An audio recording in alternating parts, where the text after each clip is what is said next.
Konnichiwa, minasan. It's an honor to be back. Now to speak God's American. Having this job, more than just having a job. There are kids looking at Spider-Man. Nope. As long as they help you. That's the criteria for being a good person. Yes. I've got the new beeps with all the beeps, and I haven't had beeps for years. Let's get control of your Tinder. Like segment. An attractive aspect. Oh, of yeah, fuck, Will, please. She'll get the letter and be like, "Where are the lollies and plastic?" Where are the lollies? I want a little burger. And she wrote me a letter, and then I wrote her another letter, and then she never wrote back, and I was like, fuck you, kid. Hello, Minge Maestro. Welcome to the chat. And are you? You were supposed to blow bloody doors off.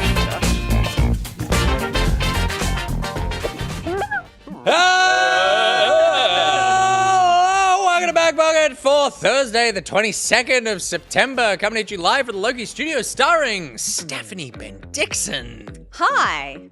Peter Byrne. Hello. It's Gus Ronald. Little Will.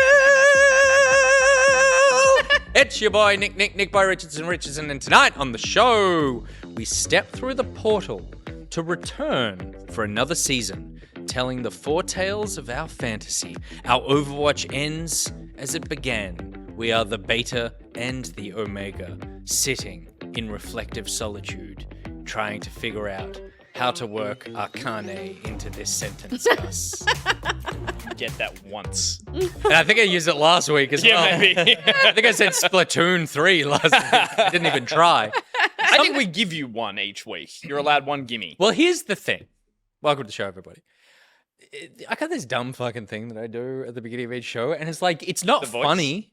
Yeah, the voice, the look. No, but you commit to it. It's like, it's not funny, but it's like, it's just a thing. It's just like, I smile through it. it's all I want for you. No, but also I feel like we are inherently creatures of habit, and the audience expect it. And if you changed it on them, you'd have to have a reason for changing it, and it would have to be for something that's better. Yeah, because these fuckers are so fickle.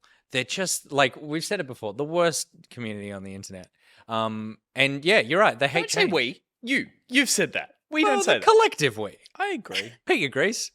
Don't you say bring me into this as well. I'm surrounded by. Good. Welcome, everybody. How's everybody doing? Let's start with you. I'm doing pretty good. Yeah.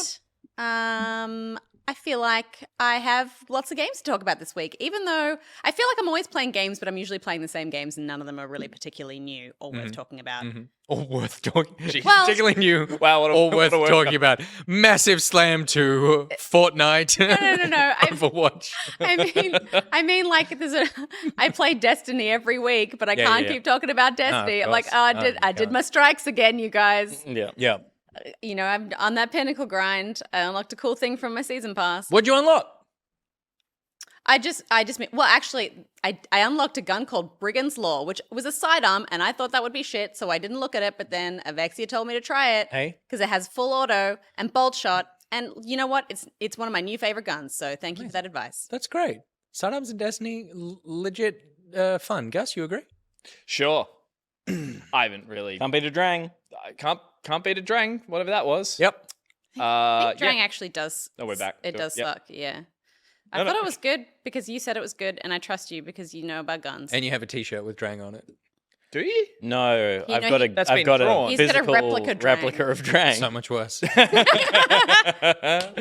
Sick. Don't you have a Drang t-shirt? Didn't someone send you a That Drang was t-shirt? That's It's part in, of the. It's in the. You've blurred the lines between Makes promotion headline. material and what he actually has. Have I? Yeah. Oh, it's in the art. Yeah. Well, I if don't someone have send cards in like that that. fucking t-shirt, PO box, whatever it is. Come on. Oh, the PO box. Shit, we needed to go to that. God Didn't- damn it. The damn. PAX pass is in there. Is it? Camahule, we got the PAX pass. Don't you worry about that. Arcade Blob. We have Camahule your was in future in the our chat hands. before, We said didn't I pick can't it up.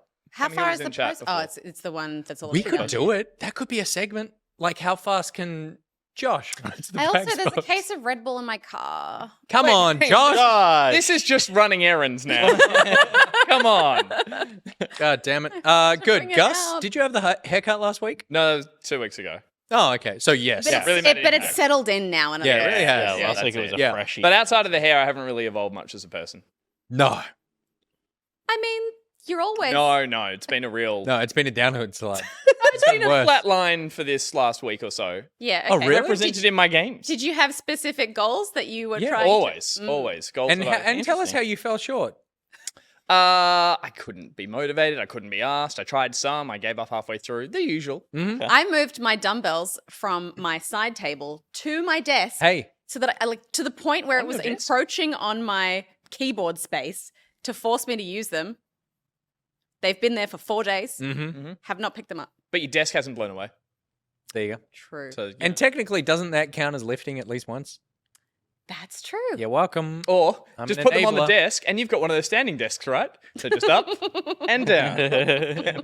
Peter, how have you fallen short as a person this last week?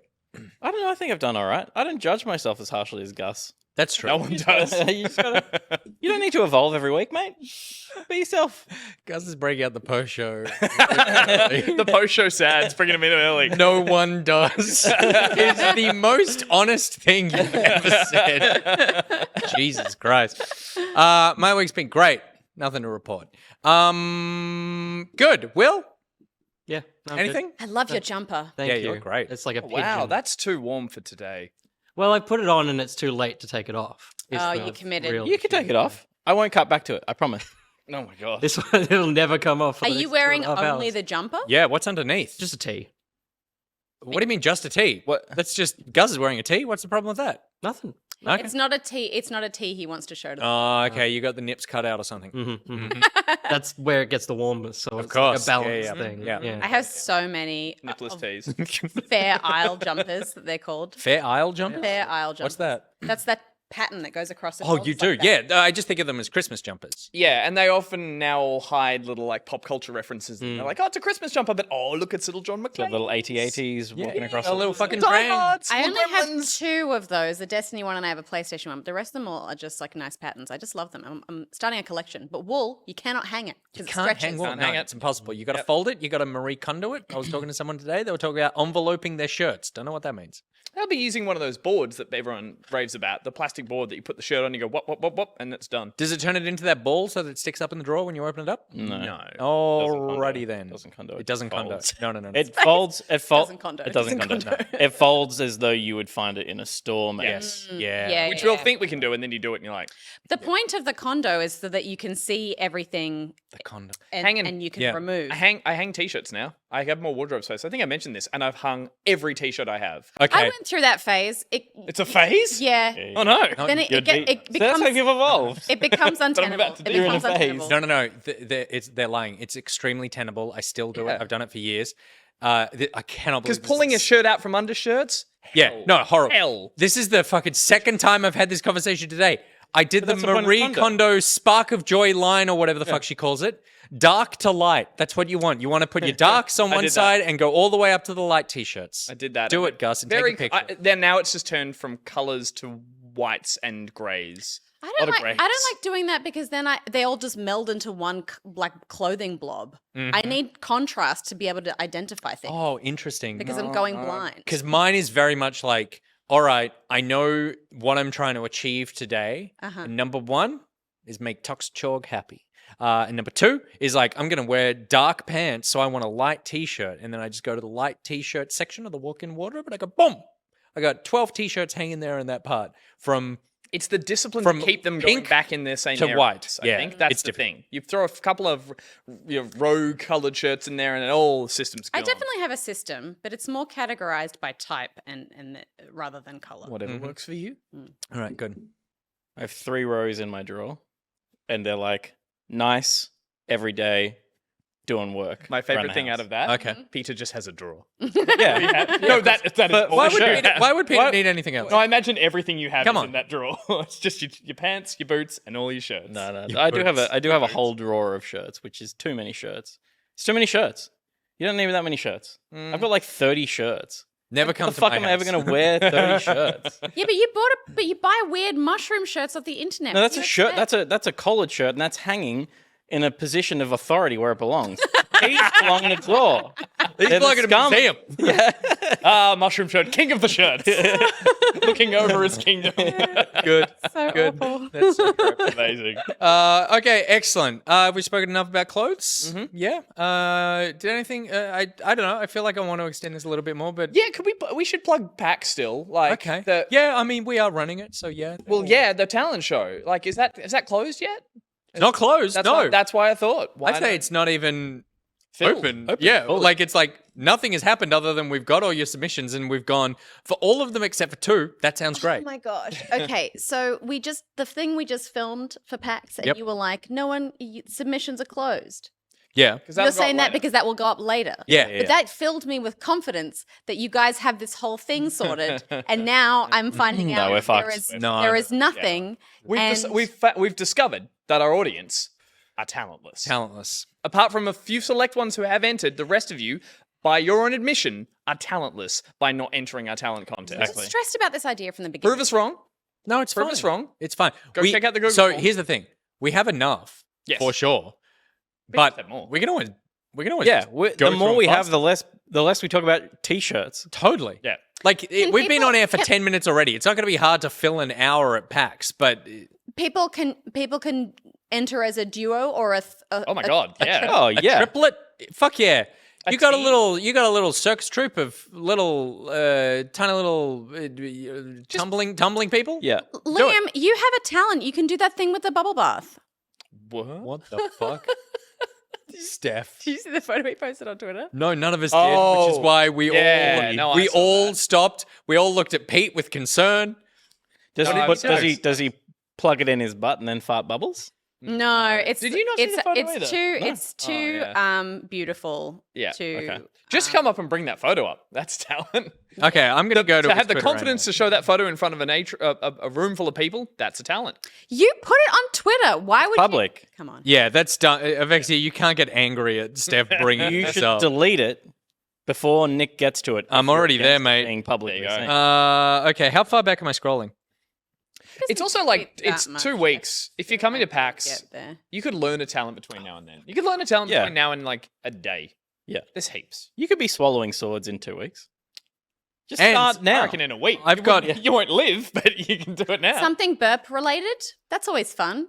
I can't burp on cue. You hate us burping around the office. No, but if it's in the context of a talent show and you can. Well, that's you what can- I'm going to say every time I burp in the office now. I'm going to ask. I'm practicing. I'm rehearsing. I'm rehearsing. I'm rehearsing. You have to hold a card up with a number. Nah. All right. Good. I'm scrolling back. Not seeing anything. He's deleted it. Holy fucking Christ! Oh my God! Steph! Jesus Christ! It's pretty good. Have you not seen it? No, Have you not seen this? It's like I would say it possibly beats your fishnet butt. Can't- Put on your. It- go to your camera. It possibly beats your Can I fishnet crash butt. into your face? Ready? it? And crash in Peter. I did see that. That's not a talent. I don't know, getting them think to it is. hold there is a talent. Yeah. Yeah. Yep. Having the girth to have those stick to, that's a talent. Amazing. Jesus Amazing. Christ. And Who took the picture? I think man? his mum took that photo as well. Mom, come in here. Okay, so it's twitter.com/AVEXIA_. Oh my amazing photo. God. All right. Will, we know what's coming out of Pockety next week. Good. Is Papa Vexia here? Yeah. Oh, Papa Avexia. Yeah. Yeah, right. Dad Vexia? Yeah. your son's okay, up good. Good. Fantastic work. I think it was the context is he was away at an Airbnb or something. I hope so, because that's a beautiful bathroom. Yeah, Well, that's what I was the It wa- most- It was. my eye was drawn to sexy, the full- sexy weekend away. It was My a eye was sexy drawn to weekend the away. Clawed bath in an. Made particularly unsexy in that moment, but amazing. Because the first picture is him dressed up as like a. It's the Yeah. hands on the Yeah. legs, like I've got something to say. It looked here. like I if- love it. if- I find it You could replace Avexia comical, with. but like, dare I say, vexing. Yeah. I would say if you replaced him with John Lemon, I would be like, this photo makes sense now. Jack Lemon. It's Jack art. Yeah. Oh, right. Yeah. Jack Lemon. Yeah, Jack sure. But like, you put this at black and white. Yeah. And say it was like Paint the that. Yeah, the That's Beatles on talent. tour. Oh, that's a great talent. If we've got any artists You watching, could come and reveal an artwork. Yeah, It's done. that's or true. speed. I would speed paint this. If you could paint this in 4 minutes or draw it or stand. What's better? You know, Dusk bunny. You know draw those it in 4 things minutes. where people come and do live art where they pose as the photo? Yeah. And they come and like someone holds a frame up course. and then they're like someone puts a drape over and is like, now they're the Mona Lisa, and it's like, oh, it almost looks exactly like the painting. Have you ever seen that before? Yeah, of course. Yeah, do that. Do that. We should do one of those quick change routines that you see on X But Factor not and stuff. practice or learn how to do it. No, and it'll just be try really and like awkward do and that. take a really long Just see time. what Take off your clothes on stage. Got press studs on your pants. I do. I'm basically Magic Mike. I'm pretty good at like removing a bra without taking my shirt off. Yeah, nice. Yeah, I'm pretty good at that as well. So I have your bra. What? Ta-da! All right, good. Okay, come on. This is ridiculous. We've got a guest in the studio right now. We're talking. We're pawning on viewers. Talking about taking off Gus's bra. That's a talent. There you go. Is pawning a verb? It is now. It should be, shouldn't it? Because I mean, I don't think we were objectifying him, but we were certainly sharing his nudity on the internet. Okay. Yeah. Good. Oh. I'm sorry, I always do this it's because my brain is slow and it takes a long time for me to process what you just said. That's and fine. then you've already moved on to the next thing, and then I have an afterthought. That's fine. I don't care Were you about my saying flow. PORNING? Yeah, not selling him secondhand, Steph. Yeah. Okay. Yeah. Interesting. Yeah. I'm going to work it into the rotation. Please do, because you know what it is. It's a sex thing. I'm just saying what y'all been playing. Presented by BuriBuri. Have you ever had a photo of you taken, then distributed via a By yourself? platform? True. There's nothing you can do about it. We're above the law, and BuriBuri agrees. I feel like I had legal trouble once in my life. It will come as no surprise. Once? It's a surprise that you said once. Okay, once where I hired a lawyer. Okay. Yeah. Okay. The rest of the times I just muddled my Represent way. myself. Yeah, I literally did. Your Honor, I'll be representing myself. Was a sentence I said out loud in a court. Fun times. But BuriBuri, you are a much better lawyer than the lawyer that I had to sue people for hundreds of thousands of dollars. So, if you want a lawyer who will guaranteed get you the biggest possible payout imaginable, hire BuriBuri. 6 figures. Doesn't matter what it is. Doesn't matter what it is. Doesn't matter what those figures are. Yeah, They could all be it could be like, all I wanted was the kids. Nah, It can't start with 0. Change to 0. it is 6 figures. True. That is true. I'm gonna write down a figure on this piece of paper. BuriBuri, I'm hoping will also appear at the talent show. Did she submit something? I can't remember. BuriBuri asked someone to DM and you said you would. Fuck, I didn't. BuriBuri, are you here right now? No. And also, there's no speaker, so you can't answer right away. Remind me to Okay. Now, after I talk about my video games, when we transition to Peter, someone just say to me, message BuriBuri. I'll still be listening, but I will send her a okay. Okay, good. Thank you very much, Richardson BuriBuri. glaze over. Yep. Yeah. We're going to talk about video games this week because this is the segment where we do that. And I'm going to start us off because I've been playing the multiplayer beta for Call of Duty Modern Warfare 2. How the fuck did you get your hands on this? Because I'm a person with the internet and there was an open beta. It was open. Yeah. So I thought that was this I weekend. probably got access to it too. I just wouldn't know about Definitely it. did. So it was closed beta at the beginning. Yeah. For like a day or two. Yeah, I thought Then it it was was like 48 open hours. beta, but it was always on PlayStation 5. That's this maybe weekend. 4. No, and then this weekend is Xbox and PC. And invite, pre-order, and then open I watched again. the trailer 3 times and I swear I'm so wrong. But damn it. It's dumb. I'm angry It's I a got dumb it wrong. system. It is open to anyone who's pre-ordered, right? Not open, Yes. like Maybe anyone that's can it. get it. You Oh, have no, to. no, the second phase of the weekend. Second phase Yeah. is? Okay, cool. Second phase. I did not pre-order this video game. Yeah. You just download the beta. So yeah, so you could have played it and you can play it this weekend. Modern Warfare 2. As we all know, I adored Cold War. I fell off so hard on the Call of Duty whose name I can't remember, even though we've spoken about on Monday. I had a lot of fun immediately in this, which I did not have in Vanguard. Question. Gus. I thought you did in the beta of Vanguard, which is why I'm just giving this kind of like no, tinted thing. Which I'm super pumped for this. I don't want to. The beta of Vanguard, I went, oh, this is interesting. I still hate the weapons, and I don't like. This is better than the World War II things I've experienced before. And then as soon as the game came out, I was like, I'm so bored with doing this. Whereas this immediately felt like I was back in Call of Duty. I don't have too much. What year is it? Oh, it's just, It's a good question. in general. It's modern-ish. Yeah, it's now. Nondescript nowish. It's now with a frisson of a little bit of future. I don't know. Maybe some of this technology exists where you can throw a grenade and it burrows into the ground and then shoots up. There's a grenade you can throw into the ceiling that goes. There's through, shit but like maybe that's that, in the campaign. It's the Modern Warfare 1 reboot sequel. So it is. That was basically 2023. Got it. And this will be 2000. People are talking about, is there a milky filter applied? Yes, it's a capture from a PlayStation, and if they were playing with HDR on, they've captured. Yes. There's way less contrast. Yes, than it there looks would be. more contrasty in real life. So I am not a pro by any stretch of the imagination, so I can't really comment on the like, hey, the guns feel really balanced here or whatever. What I can tell you is just the simple game feel feels great. I immediately was back into a rhythm that I haven't been in for like a year and a bit as well.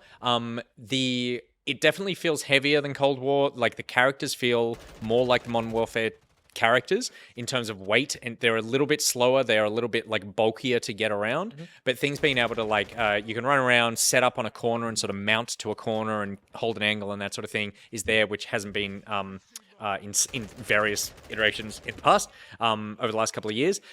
My whole takeaway from this is it's just Call of Duty. If you like Call of Duty, then you'll like this. But everyone that I was playing with was having a blast. Everyone I spoke to about this was having a lot of fun. There is a loadout system which is a little weird to wrap your head around with, I suppose. There's like, you sort of take a class when it's like, you can be like a phantom or an assault or a snipery. Like you're taking a sort of class and then you can iterate on that class, change out some weapons, or start creating your own bespoke things, but you need to continue to unlock weapons as you go, as opposed to like having something of...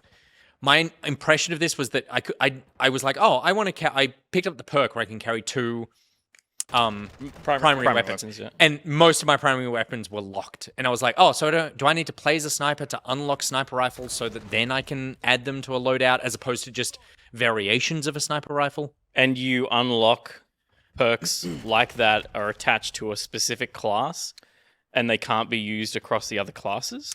For example, like the Ghost, where you don't appear on the mini map. No, you can attach to like so there's like a spec loadout for each class where they're like, this is the class that we built for you, and then if you go into the custom thing, you can just mix and match like you used to. That might have always kind of been there. I think like them saying, hey, here's a bunch of presets early on. You'll very quickly outgrow this when you get your own feel and get everything. But I know what you mean. I was like, that's not tied to an ability as they did when they moved into like Black Ops 2 or 3, where they were like, now there's the grapple guy, now there's a shield guy, Slam now dude, there's your ulti. Like that's usually what they tie to that, and that's not here, I'm hoping. No. Thank you. No, it feels much more flexible in that regard. There's a couple of new gameplay mechanics. The one that I was taking the advantage of most, mainly in this level, there were three maps in the beta. There was this. There's like a this is like a market style thing. There's more a shipping containery classic military area, and then there's a hotel. No, hotel was my favorite one. Get out of here, a shipping container. In Avatar, the mobile game, get out of here. But the mechanic that I was using the most that is relatively new is being able to jump and hold on a ledge and being able to pop up and shoot. So lots of open windows. So if you saw someone shooting up there, you sort of run in, slide, jump up to the wall and like grab onto the ledge and then pop up over the top, shoot them, then drop back Just down. with sidearm? Yeah, you're just Yeah, pulling out your right. pistol. That's in a trailer, like a major trailer. It's like you see a guy do that, which is, I guess, kind of cool because that's the time that you find yourself completely getting shot while you're doing that is frustrating. All you can really do beforehand is like toss a grenade in that window and hope that everything goes hope bad. you're okay for those few While, seconds. while you're doing the clamber. Yeah. Whereas it like I feel like a lot of this game was closing distance between people, which I was just going to say, this is such classic COD footage. Unless we're back to the start, it's just this dude just camps this one fucking spot. Call of Duty. There were a couple of spots, particularly in the shipping container thing. There's this one, like, there is a cool part of that map where it's like, it's almost like there's a little maze in the middle of the map, and it is... for a couple of games, I would just like walk in there with a shotgun and just be like, "This is where I live," and all I do is walk around in this maze, kill people until I die. My favorite thing about discovering those places in any COD map is that you go in there and the first person comes in and you shoot them. Then they come back and you shoot them again. Then the third time a grenade might roll in and you survive. The fourth time, 6 grenades roll in. Totally. Like, okay, I get it. I got it. But I was having a total blast with this. For my taste, I do feel like the character feels a tiny bit too heavy for me, but I think I will just totally adjust. The slide is like I am coming off the back of Fortnite, where the slide is if you goes for 8 kilometers. Yeah, you could slide halfway across the map as long as it was slightly downhill. The slide feels like it ends a tiny bit too early than I want it to, but is definitely 7 times longer than a human being would be able to do in a military situation. A lot of the time, there's that perk. I can't remember what it's called, but there's like Lightfoot or something as well, where you slide longer and you can shoot with the sidearm when you slide, and you run faster. Yeah, I didn't see that one in here. Yeah. Maybe it'll unlock later. They tend to not change that stuff up too much. I always usually equip that, so yeah. Yeah, but I had a lot of fun. Like, the whole time I was playing it, I played a couple of the third-person mode, which is interesting. It feels a little weird. It very much highlights the clunkiness of the characters walking around the environment. And then snapping into first-person just feels very strange. Like, it's like... I get why you're playing it, because there's more map awareness when you're running around. The camera's a bit further back, so you can see more around you. But running around third person, shooting in first person felt like a mod as opposed to like a mode that they have properly implemented into this. Wait, so what is the mode? Is it just that you're in the third person? There's a bunch of playlists where you run around in third person, but as soon as you aim down sights, you snap into first person mode. So it's about... There's a little more tactical awareness of you on the map because your like vision is. But then you have to readjust to scope? Well, yeah, you aim down sights and you instantly go down sights, and then when you let go of aim down sights... Can you shoot from the hip, but you're still in third person? You can... I never shoot from No one's ever shot from that. Well, not no one, but yeah, it's such a rare thing in a COD game. You're always down sides. So. Yeah, I don't... Maybe, that's a very good question. I did not even... I'm sure you would be able to. You must be able to, because it would be weird to do that, because what are you aiming at? Like, that just puts you into first-person mode as opposed to aim-down sights mode. So, yeah. So that felt like a bit of a gimmick, and I wasn't particularly into that. Bluey is saying it felt like an old Ghost Recon game, and I totally agree. Like, it did feel a bit clunky, but I'm so into. But I would say like the third person shooters that work best never go to first person unless you're using a sniper rifle. If you scope in or aim down sight, it might jump in tighter. Ghost but it's still does that. It comes. You can. The Division. Yeah, an example. Gears of War, like all of them are like, awesome, now you're just like the camera. And if is you're going a to make second this, head, if you're going to make this a token mode, which is what it is, it's a thing they've thrown in there. Why not go harder on it and make it something that feels like it's a completely different coming in and out of scope. It's something. Just watching this footage, how often you're snapping too, all the time, nauseating. Yeah. But no, I just had a total blast with this. I'm so excited to get back into it. It starts like 3 a.m. in the morning tomorrow, so this weekend it'll be running again. I had a quick chat with Miles about it, and he's obsessed with it. Like, who else do I know that is as good as Call of Duty as that man? And he loves it. So I feel like I'm back in on this one. And like, I already hit like level 19 or something in the fucking beta after playing like 4 hours. So yeah, I'm obsessed. I'm so excited. Lure Bear says, I feel like this is the first one that doesn't have the buzz. Why do you feel that way? Is it just like marketing or like hype? Yeah. Yeah, it's sneaking up, but COD's done that recently. It's like the announcement's bigger than the drop half the time. It's like, we're announcing this COD. Everyone goes, yay! And then a few months later, it snuck out. And it's like, then it comes out, and then usually someone finds a mode or something they really like in it, and it kind of picks up momentum. Yeah, momentum a bit after that. Interesting. But I mean, I'm really excited about what Nick's enjoying in this, which is that like it is just going back to what they do so well with Modern Warfare, and just, factory shipping containers, regular modern weapons, nothing too futuristic-y, nothing too ambitious. Nothing too gimmicky. Well, there's a bit of, Rhys mentioned the term which I love, which is just a little bit of that feature creep in this one, which is they're starting to add a few there's a slightly futuristic thing you can do here and that, which COD does every time, and then they go too far with it and they have to rein it all back again. And so it's like there's one or two items that are in this, but I'm surprised they haven't gone further. I'm surprised they haven't gone, it is 2050 now, and it's like that's the next one. That'll be the next one. Yeah, like the pattern has been, well, it goes between modern and historical, and then there's 2 good modern ones, and then a psycho one where you're in an exoskeleton. Yeah, Kevin Spacey's. Yeah, and Kevin Spacey was there. So that'll be the next one. Totally. Trash to come. The map that I loved in this, the hotel map, was fantastic. It's one of those maps where you just go, every time you turn a corner, you've realized you've turned back into the middle of the map again. Key, back you go.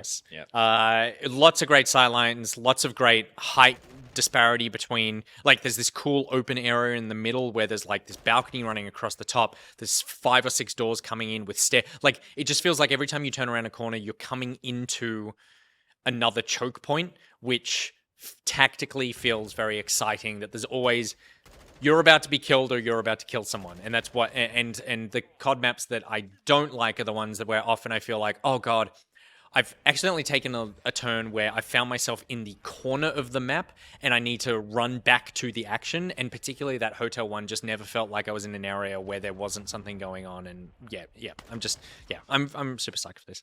Yeah. So that was the Call of Duty Modern Warfare 2 multiplayer beta. It's running again this weekend. The other thing that I checked out a little bit of, but I'm so into, and I cannot wait to play more of it, is a game called Four Tales.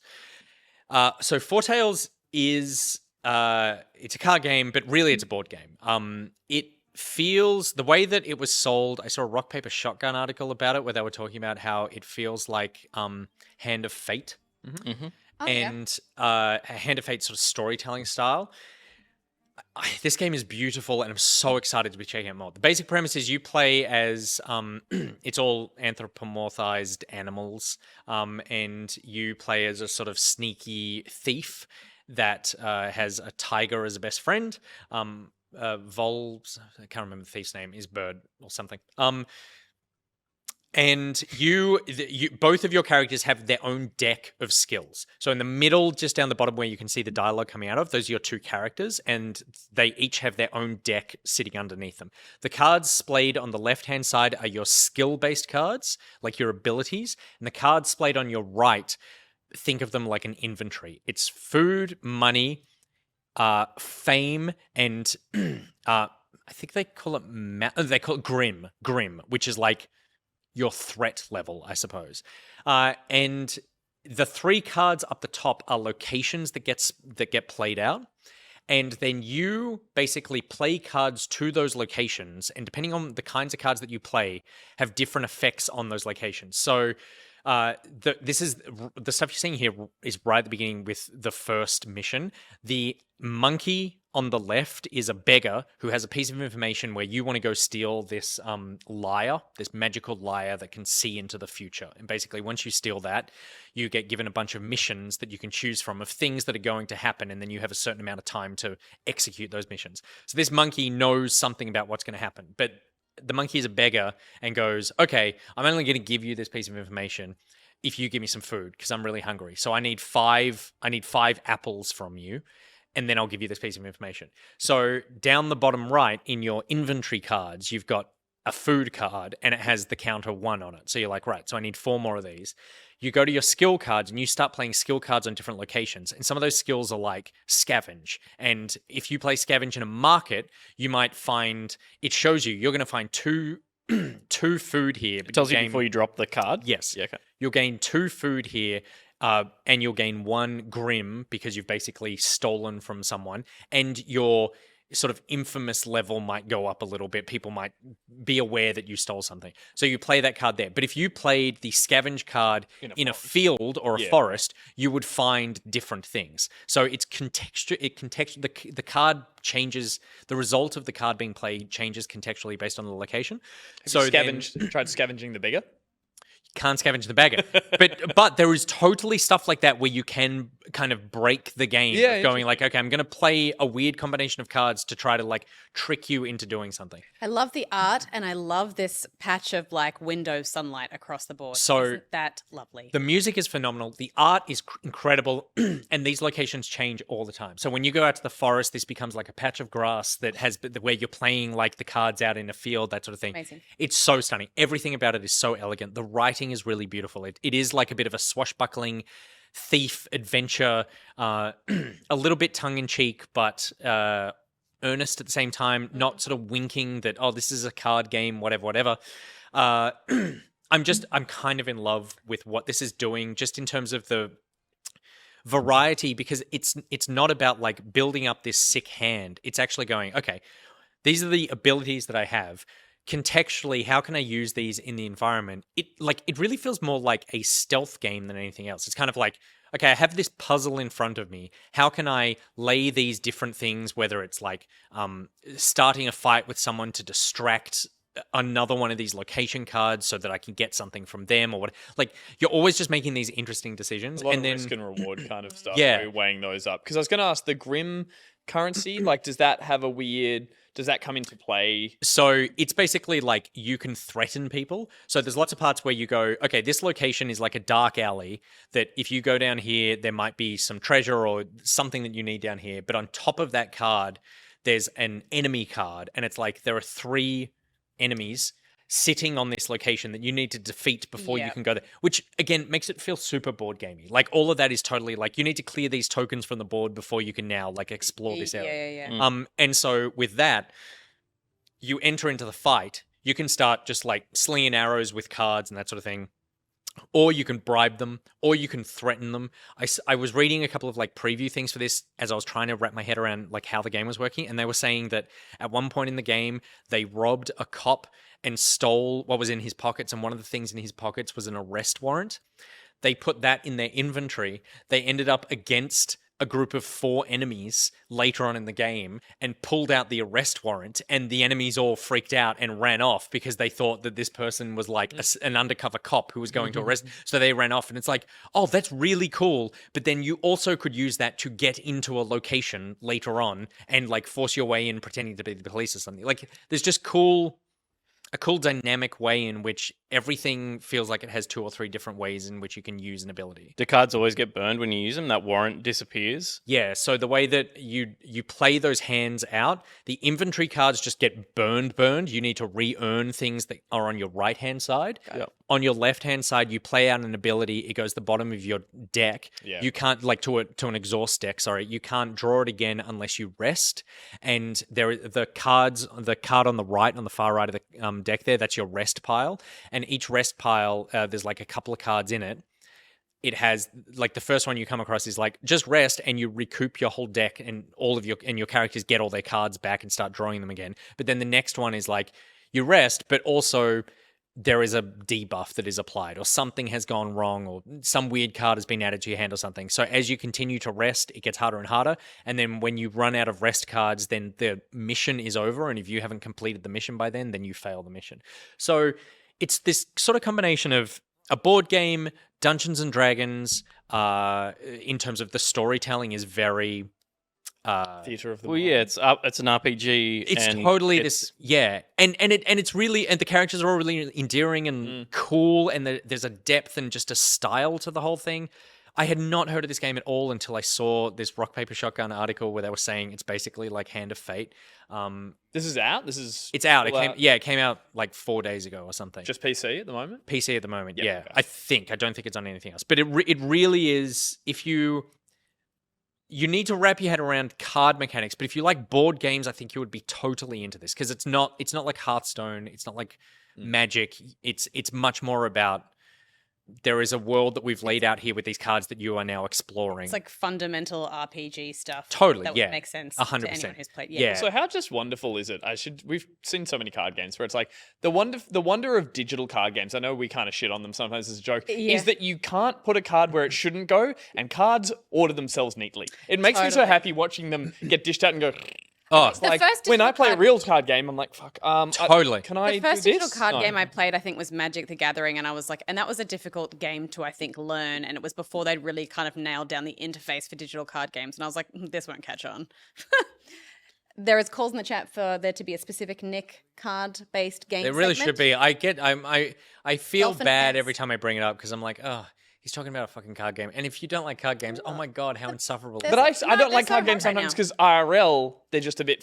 Yeah. Whereas like I love a digital card game because it's doing all the rule management and I'm just enjoying the fruits of a good designed game. Totally. And Yeah. yeah, and there's a lot more kind of focus on the art and stuff like that. DolphinPants offered Nick's deck picks. Oh, that's a great one. Will? Yep. You heard it Yep. here first. First And card someone is Vexia. One of those. and someone said it's on Switch as well. So that's great. nice. But yeah, it's totally, yeah, it's really, I feel like it could be really special. I'm really, really excited about it continuing to explore this. So that it's called Four Tales, Foretales. Nice. I played one more game this week, but so did Pete. So do you So want did to I. take it away? And so did you as well. yeah. Yeah. Pete, do you want to kick it off with? Yeah. I played on stream last night. Return to Monkey Island. Ron Gilbert is back making Monkey Islands after 30 years. God bless that man.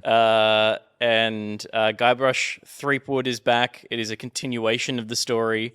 That apparently there were 5 of these fucking things. Yeah, I did a perspective on Good Game, and I can kind of remember them, but it's like the first 2 are the really treasured ones, and then they were still really good, but they went 3D. I think Telltale picked them up. Telltale at the did a time. couple. And they were still the good writing, good voice acting, but I think it lost the charm, and that's what this is going back for in terms of, well, you're literally going back to the first island. Yeah, which, I don't have any real memory of. I know I played one of them, one of the early ones. It might have been the second one, not actually the first one, but I was so young that I was like, I'm just playing a game, a LucasArts game, and they were all cool back then. Yeah.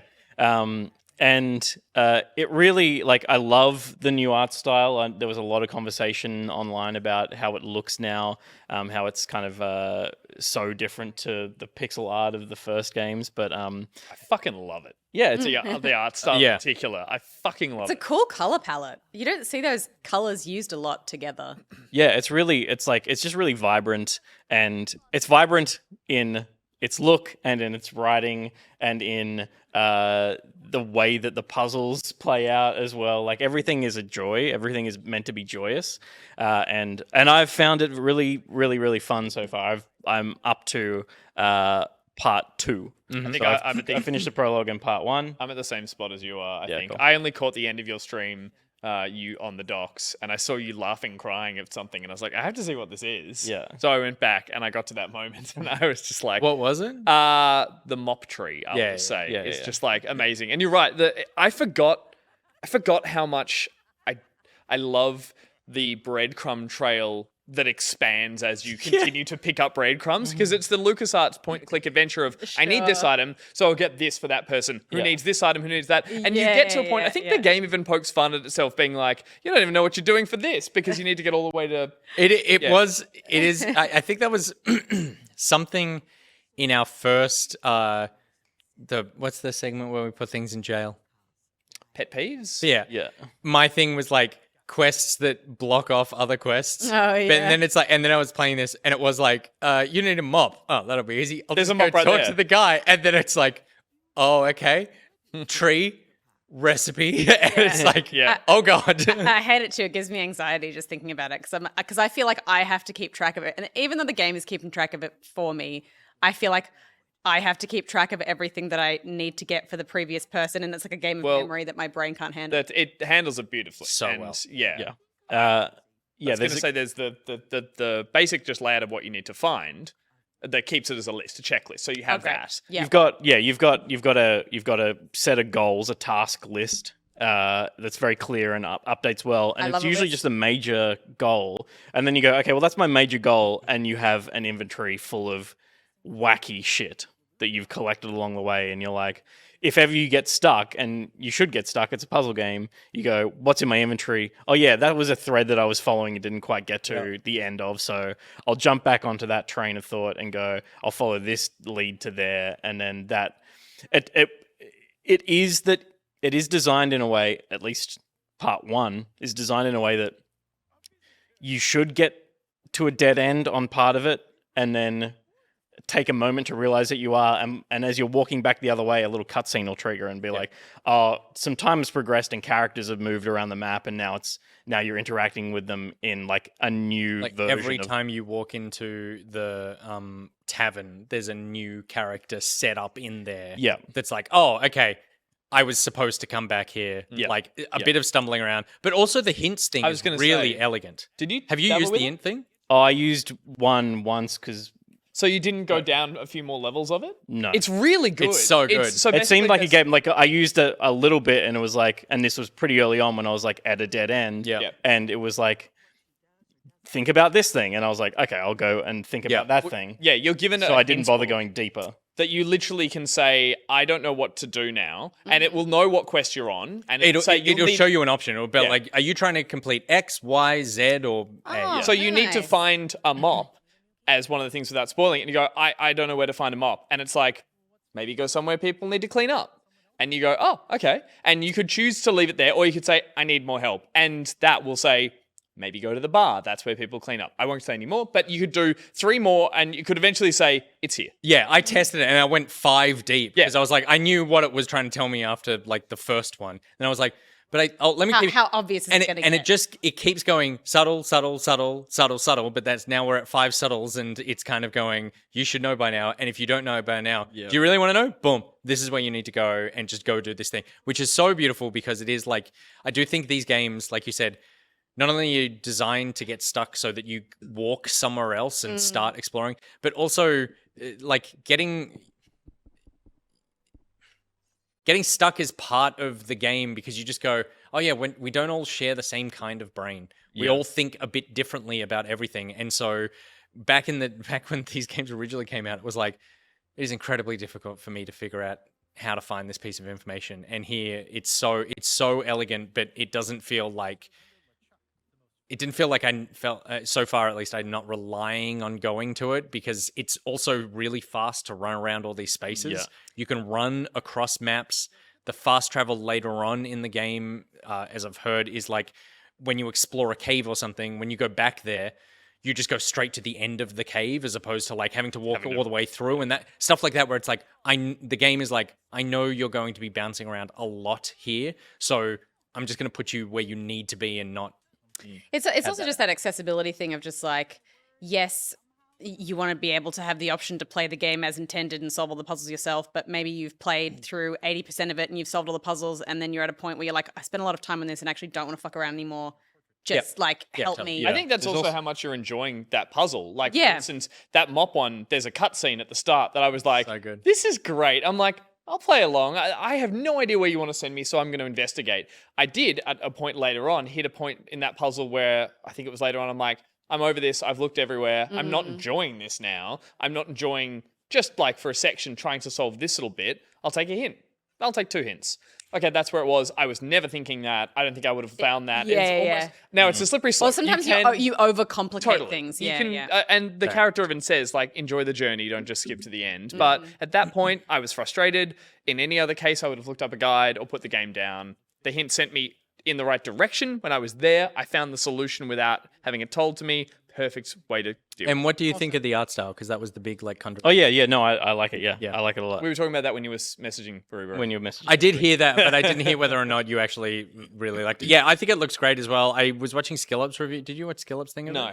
And he brought up a cool thing from a thread talking about like a Twitter thread from someone talking about how minimalism is actually removing character. Like minimalist design in the world is removing character detail from everything. There was a Twitter thread that blew up. Yeah. And so, but he referenced that and was talking about how there's a bit of that in this where the strikingness of the art style has removed some of the detail from like the older style painterly, more Disney-looking stuff. But he liked it, and I still really like the art. I think it looks great. I think it feels, even though it looks different, it feels like the progression of the original art style as well. It doesn't feel like to me, the jump to 3D was far more jarring than this is. I love how crooked everything is. That was what I immediately noticed. No physics that makes sense in this. There's not a straight line in this game. It's like, it's all haphazard and it works together. Like it all the just falls buildings are together. like all the wood is bowed and like the desks And are it all Like works. an AI went through the entire game and found any line that was straight and was like, curve it. yeah. It's also, it works so well for the way that the game is very heavily reliant on inventory and items being passed around and managed. And I vaguely remember in the original, it's often that thing of like, now take this item out of pocket and hand to. And it was either like covered with animation or sometimes there was like pulls out trombone out of pocket. Whereas here is something wonderfully storybook about just like characters going, the little flat hand going, I'm going to take that. And it's like, everything has a lovely little wobble, paperly craft. It's like, takes that into there, drag it out, gives to the next person. It all... Clean. It's clean and simple, and it all just looks like you're moving craft paper around, and I love it. Like, I haven't encountered it in the game. Not to talk about the prologue, because they don't want to talk about the prologue too much, but a mechanic in the prologue is there's a character that you're with, and when you mouse over that character says like, I have some thoughts about like what to do. Does that turn up later in the game that you've seen so far, of like characters being like, if you mouse over someone being like, oh, I have an idea that could help you with this? No, I feel like that's what that was just a tutorial thing. For. It does feel like the hint. Yeah. sometimes there's a second thing to do with that person or Yes, object. there's and two that's options. like, oh, I'm on the right. instead of the left. I'm on the right path there. There's also on PC, and I'm sure there's a Low-key. version of this on console. You hold tab, and it shows you the things you can interact with in space cool. as well. Yeah. I was lost a little bit on one of the things. Well, I was lost on a path and wasn't even thinking about it when I ran back into a space and was just randomly clicking and picked something up that I didn't even realize I was going to pick up. So and it was like, there. so I should have held tab as I walked into that room, and I probably would have seen that that's a, Oh shit! a Yeah, to same engage thing with. for me. Same thing for me. Like, didn't know I could pick it up. Yeah, I didn't even mean to. I wasn't clicking at it. I was like, I've got a thing to give to this person in this space, and I was running through and accidentally clicked that on the bottom of the screen as I was clicking through and picked it up. The last thing I'll say about it is that it's such an old style of game. Yeah. The sense of humor is very soft and sweet and a bit archaic, but it feels so lovely and warm to be in. There is it's not, to me, it's not really funny. Like, ha ha ha ha, that's so funny. But everything about it is so sweet and charming that I'm like, oh, I'm slipping back into an old style of game that really is not made anymore. But it does feel like it's still, this kind of thing still holds up to Yeah, I would say there's definitely more than one type of humor in it as well. And the execution of it is what makes it all work. Like there's written jokes that are fine. You smile at them. And then there's this sequence where I was in here for 10 minutes just clicking what's this on key? everything. What's this key? What's this lock? Yep. What's this key? What's this lock? Yep. And the line read from the actor is great. amazing. Yep. And she's got a million answers, Yep. and they're not It funny keeps going. answers, Yeah. but it just keeps going. Yeah. The interacting with the chef. Look out behind you. Joke never gets old. Yep. I did it 50 times. Totally. And also the thing that you were talking about with the mop, like the pivot that character has when he starts talking about his mop, Yep. Yeah. is just like so wonderful because it's like, this is so dumb. Everything, and Guybrush knows this is dumb as well. but it's Guybrush like, is the reason it still feels that voice actor is wonderful. Hasn't He aged. Hasn't aged a bit, but the sort of attitude and personality that the character of Guybrush brings to this world is so personable and lovely and innocent that I think that's what plays so much into that sense of humor, being like, he's going to say the silly thing every time and it's going to be delightful. It won't be hilariously funny, but it'll just be charming. You're in the hole, you'll stay in the hole, and you'll never leave the hole. Any questions? Can I leave the hole? It's like the first thing I clicked on. I said it out loud before the list And it's not populated, and it was funny there. I was as a like, this is joke. for me. It's just, Yeah. and then he goes, what? And he's just angry, and I'm like, I love it. I love it. Yeah. it's great. It's so good. And it's just been getting like phenomenal reviews across the board. And I know Loki Cat is obsessed with it as well because he's like like out of nowhere, the biggest Monkey Island stan that I know. Yeah. Had played more hours of the game than it had been out. Yeah, we were laughing about you yesterday morning, Loki Cat. It was like, how have you played 14 hours of the game? It's only been out for 16 hours. Cool. Pete, what else have you been playing? The other thing that I've been checking out is Omega Striker. Whoa, what the hell is that? I had never heard of it. It's a free-to-play 3v3 action sports game. It's on Steam. And it is kind of like air hockey, soccer, MOBA fusion. So the point of the game is to score 5 goals and you win. And the action of that is that you have a MOBA-esque character with abilities on cooldown, and you attack the puck at the enemy goal, or you attack the enemies, deplete their health to stun them, or knock them off the map, and then they're off the map for like 10 seconds in that point. Cool. And there's quite a gamut of characters. There's ones that are more inclined to be goalkeepers and more attacking players. Every time you load into a game, it can randomize parts of the map. There might be in the map like some obstacles, physical obstacles that you kick around. And again, this free-to-play thing that I jumped into with my Dota mates before we played some Dota, and we spent way more time in here than we thought we would because it's really polished. It's really just a delightful, simple concept that works really well. And the way that it's monetized is skins and new characters and stuff like that. Like League-style unlocking characters? League-style unlocking, Pokemon Unite style unlocking. And there are, and I didn't look too deeply into this, if people are going to get like seriously into ranked and stuff, there are classes that you can tweak your character with a couple of different stat options, basically. So if you pick a goalkeeper, you might pick something that gives you better cooldown on your ultimate ability or something that is a wall that blocks the goal entirely. And so that's what we're looking at in that drop down. As you pick your character, it's kind of like, do you want this build of this character, or do you want to tweak it to be more of an aggressive attacking like version of the character? Right. So, and it's minor changes. It's like 5, 10, 15% differences in different parts of it, but it's not just like you can only play this character in one way. There's a little variation on it. Does that mean it's pay to win? I don't think so. They all seem to be really like cheap accessible with the free in-game currency. I couldn't buy them all straight away, but it felt like it was going to be something that I could obtain pretty quickly if I played and was enjoying it. You're not going to get a version of that's like this recharges 50% faster because it's more expensive. There's no... You're not assuming there's abilities that are... It didn't look like they were that extreme. It was very much about... Small tweaks. Buy skins for your furries. Yeah, okay. Like, they're all... Like, the character that I bought was a fucking hot raptor. And he was like... He's sick. Yeah. He had the best abilities, and he's a hot raptor. Okay. Which he's at the end of this clip somewhere. There he is. Is he a raptor? He's more like a...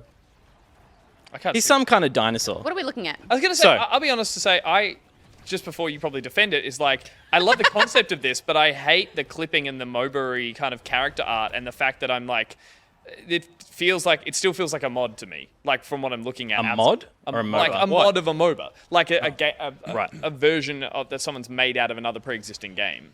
It is not. I played a little bit. Thoroughly enjoyed it. Yeah. Yeah. It's no. It's okay. Maybe that's just appearance versus playing.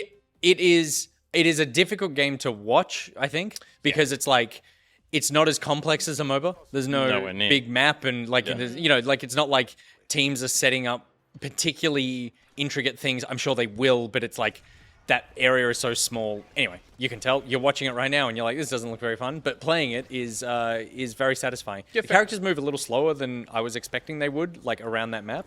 But the amount of ability variety was really good. Like there was a teleporting character who I was not prepared to play with, who was making my life very difficult. But I love. People have been referencing in chat. It reminds me of Pyre. Which was... Yeah, it was like basketball. Yeah, which was like basketball with a dating sim RPG layer on top of it. Yep. And the RPG relationship stuff was good, but kind of like got in the way of. There's not that many new sports games that come out all the time, and I was totally digging this. I think it feels really great to play. I do need to play a bit more because I was definitely finding myself just frantically right-click, like spacebar, spamming abilities without... Because when you have to think that this can be used both as an attack against a player and also... An attack on the puck. An attack on the puck is like...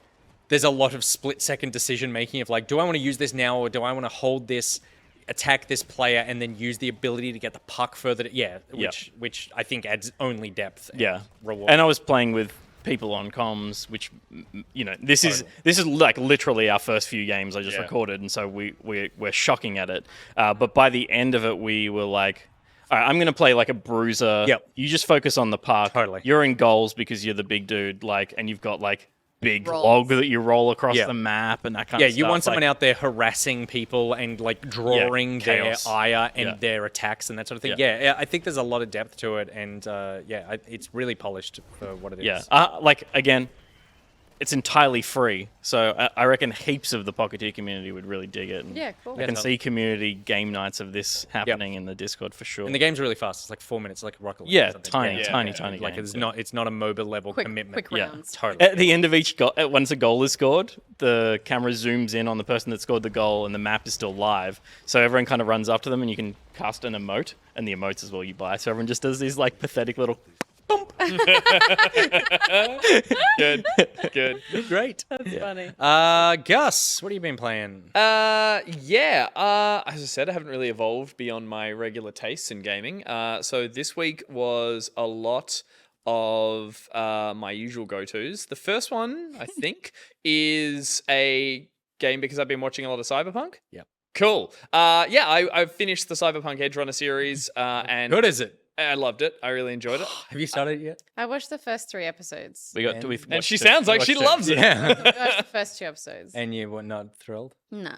But the song. At one point, I said, "Is there a time-stopping mechanic?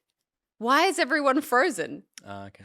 Peter was like, it's a still plate and the character's moving. And I was like, but none of the other people are moving. He's like, that's just that. And I was like, oh.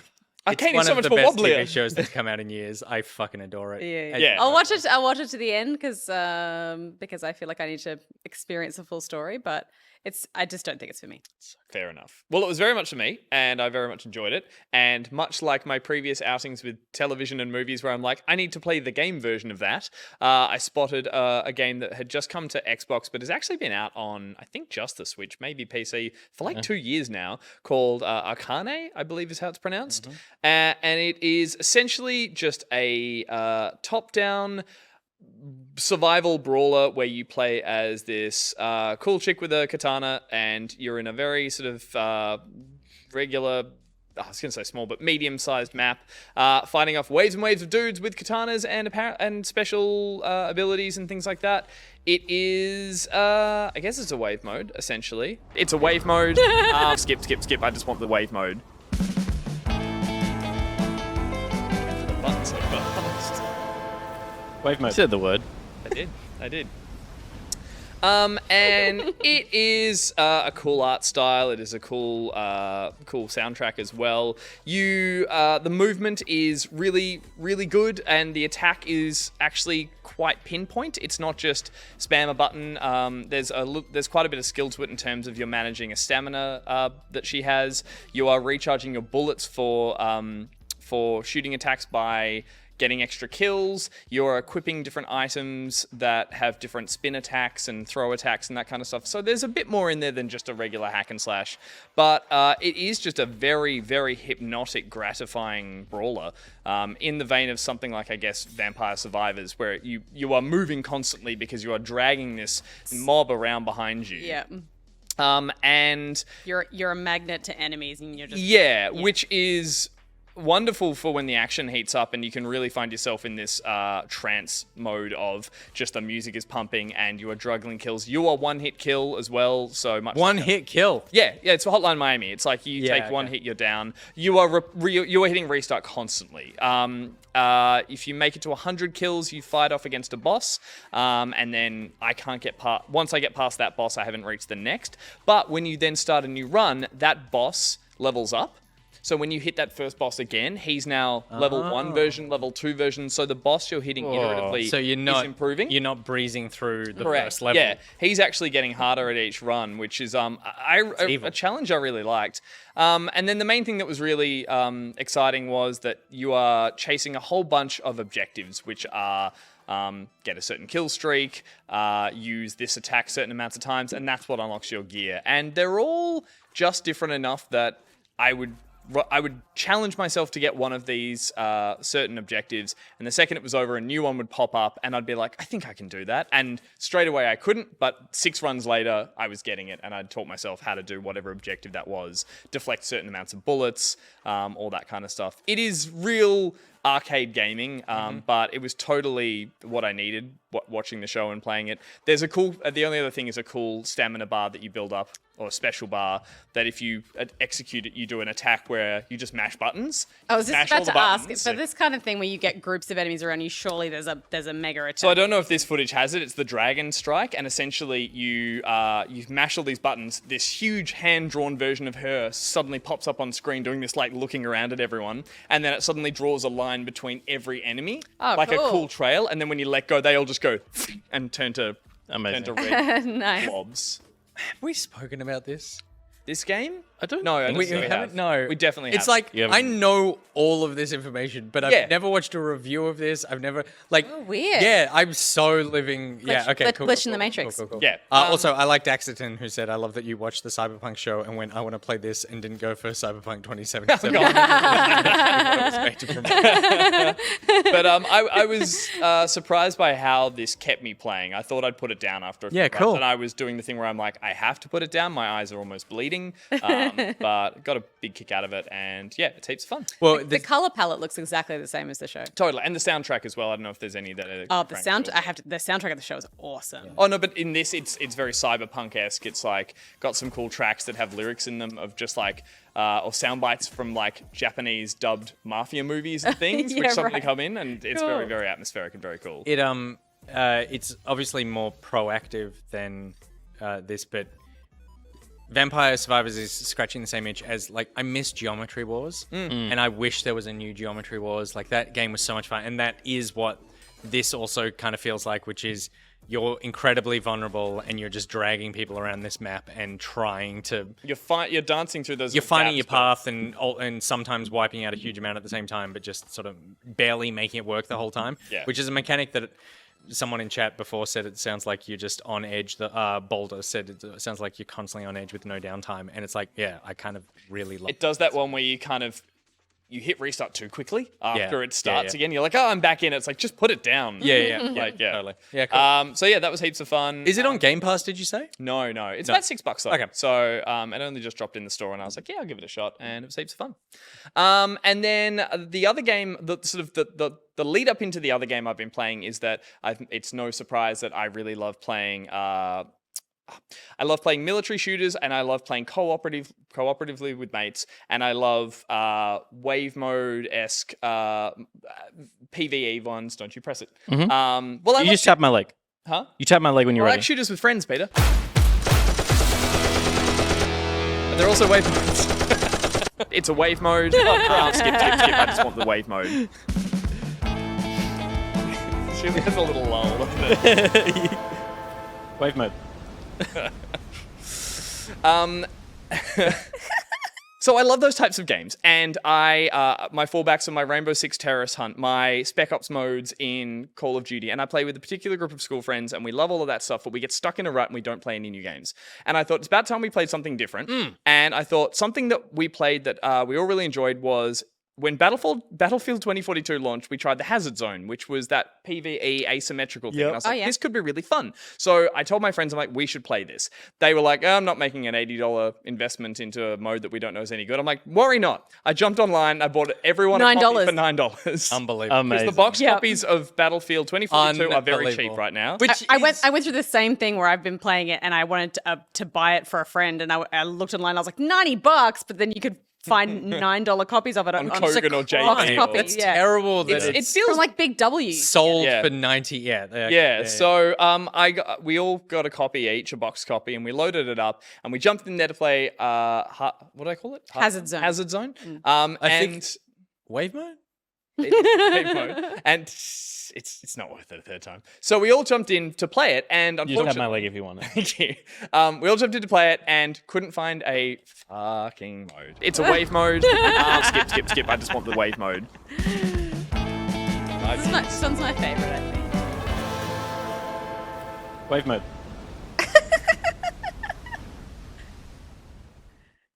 But no one's playing it.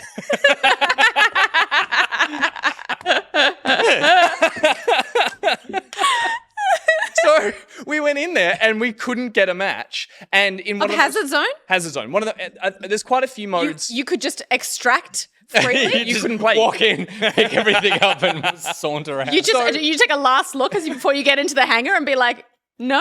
It's not really a hazard, really, is Okay. it? Like a lot of modes in Battlefield 2042, they are the ones that people don't like are just not being played. So it's really hard to find a game, or at least it was on console. We had crossplay turned on, and it has one of the most infuriating lobby systems I've ever encountered, which is we load in as our group, as our party, and it needs 14 minimum out of 32. And you sit there on a loading screen, and one by one, people will come in. But they'll come in and they'll go, nothing's happening here. Yeah, so they'll leave. totally. Someone else comes in. Yep. And sometimes it gets up to like 8. And then the people who were the first to join leave and it's like being in a queue to nowhere where everyone just keeps queuing up. And it was like, we almost got to 13 once and we just couldn't do it. That was a game in itself at one point. We were like watching How it. many players do you need? 13 to start a match, and the squads are 4. So we were a squad of 3. So But we couldn't get any. Maybe you can't get 13 people in the Asia Pacific region. Yeah, to maybe play it's a with. time thing. Maybe everyone's playing it at different times. So we went and played some regular Battlefield 2042, and my friends weren't too hot in it, and I was like, that's fine. But something popped up that I do remember the portal mode, which was the create your own version of a match by going in and adjusting elements from Battlefield 1942, Battlefield Bad Company 2, Battlefield 3, and Battlefield 1942. So I went in there, but the way to do it is you need to open a browser. You can't do the customization in-game, so you need to log into your account, and you go in, and then you can tweak all the settings of the game. And one of the settings I found was that you can turn on AI and make your team size just me and my 3 mates, and just be like, cool, that's us. And then I'm like, we can add AI, we can turn off the HUD, which was something I really enjoyed. It instantly took on the vibe of like a cooperative Spec Ops, Desert Stormy So wait, game. what mode are you playing technically? So right now we're just trying... This was the thing. It was all experimental. It was like, what works, what doesn't work. So we tried This Is Us playing Conquest with 12 other AI who were swarming at us, but we're just 3 of us. So it was like we had to kind of pin ourselves down in towns and try and hold the markers. And it was stressful. It was suddenly like every enemy was shooting at you. There was no other enemies, like other teams around. It was just suddenly the AI was coming in at us. And it felt very much like playing, Insurgency, Baldur of Light, a more of a sim kind of game. But we started with 25 AI and we got wiped. And we were like, okay, let's bring it down a little bit. So I'd go back into the settings on my laptop and I'd bring it down and relaunch another one. And we'd go in like that. And the friends who hated playing it are like, we're really enjoying this now. And wait, sorry. You were adjusting the settings on a different computer than the one you were playing on? I'm playing on console. Yeah. And you need because to... the console copy was $9. You need to do it in a browser. You need to open a browser and log in and make your game and create your server, and then that goes to your account. So when you open the game on console, it goes, here's your custom game. Yeah, great. So I went in... Interesting. I had no idea that was a function. So it's not... So we made a mode here that was just like, cool, this is just us trying to play against the AI. That's fun. And Will, if you don't mind skipping forward a little further, then it turned into, okay, well, let's just go to a desert map from 1942 and turn on 60 enemies and see what that looks like. So it's 3v60 right now on a map with no cover. Yeah. And it just turned into this hilarious, and they are all aggressive coming at you. It turned into a slaughter fest, but it was also like very Saving Private Ryan. Suddenly every bullet's coming at you, and we were like, well, this is a bit of fun. And we mucked around. Because the AI are not shooting each other. They're one team. They're one team. Yeah, great. So suddenly this AI... Can you pad out your team with AI? You can actually, yeah. And we played a mode like that, a regular conquest, and it was really fun. It didn't have people on PC absolutely owning us because we were on console. It was really like a fun,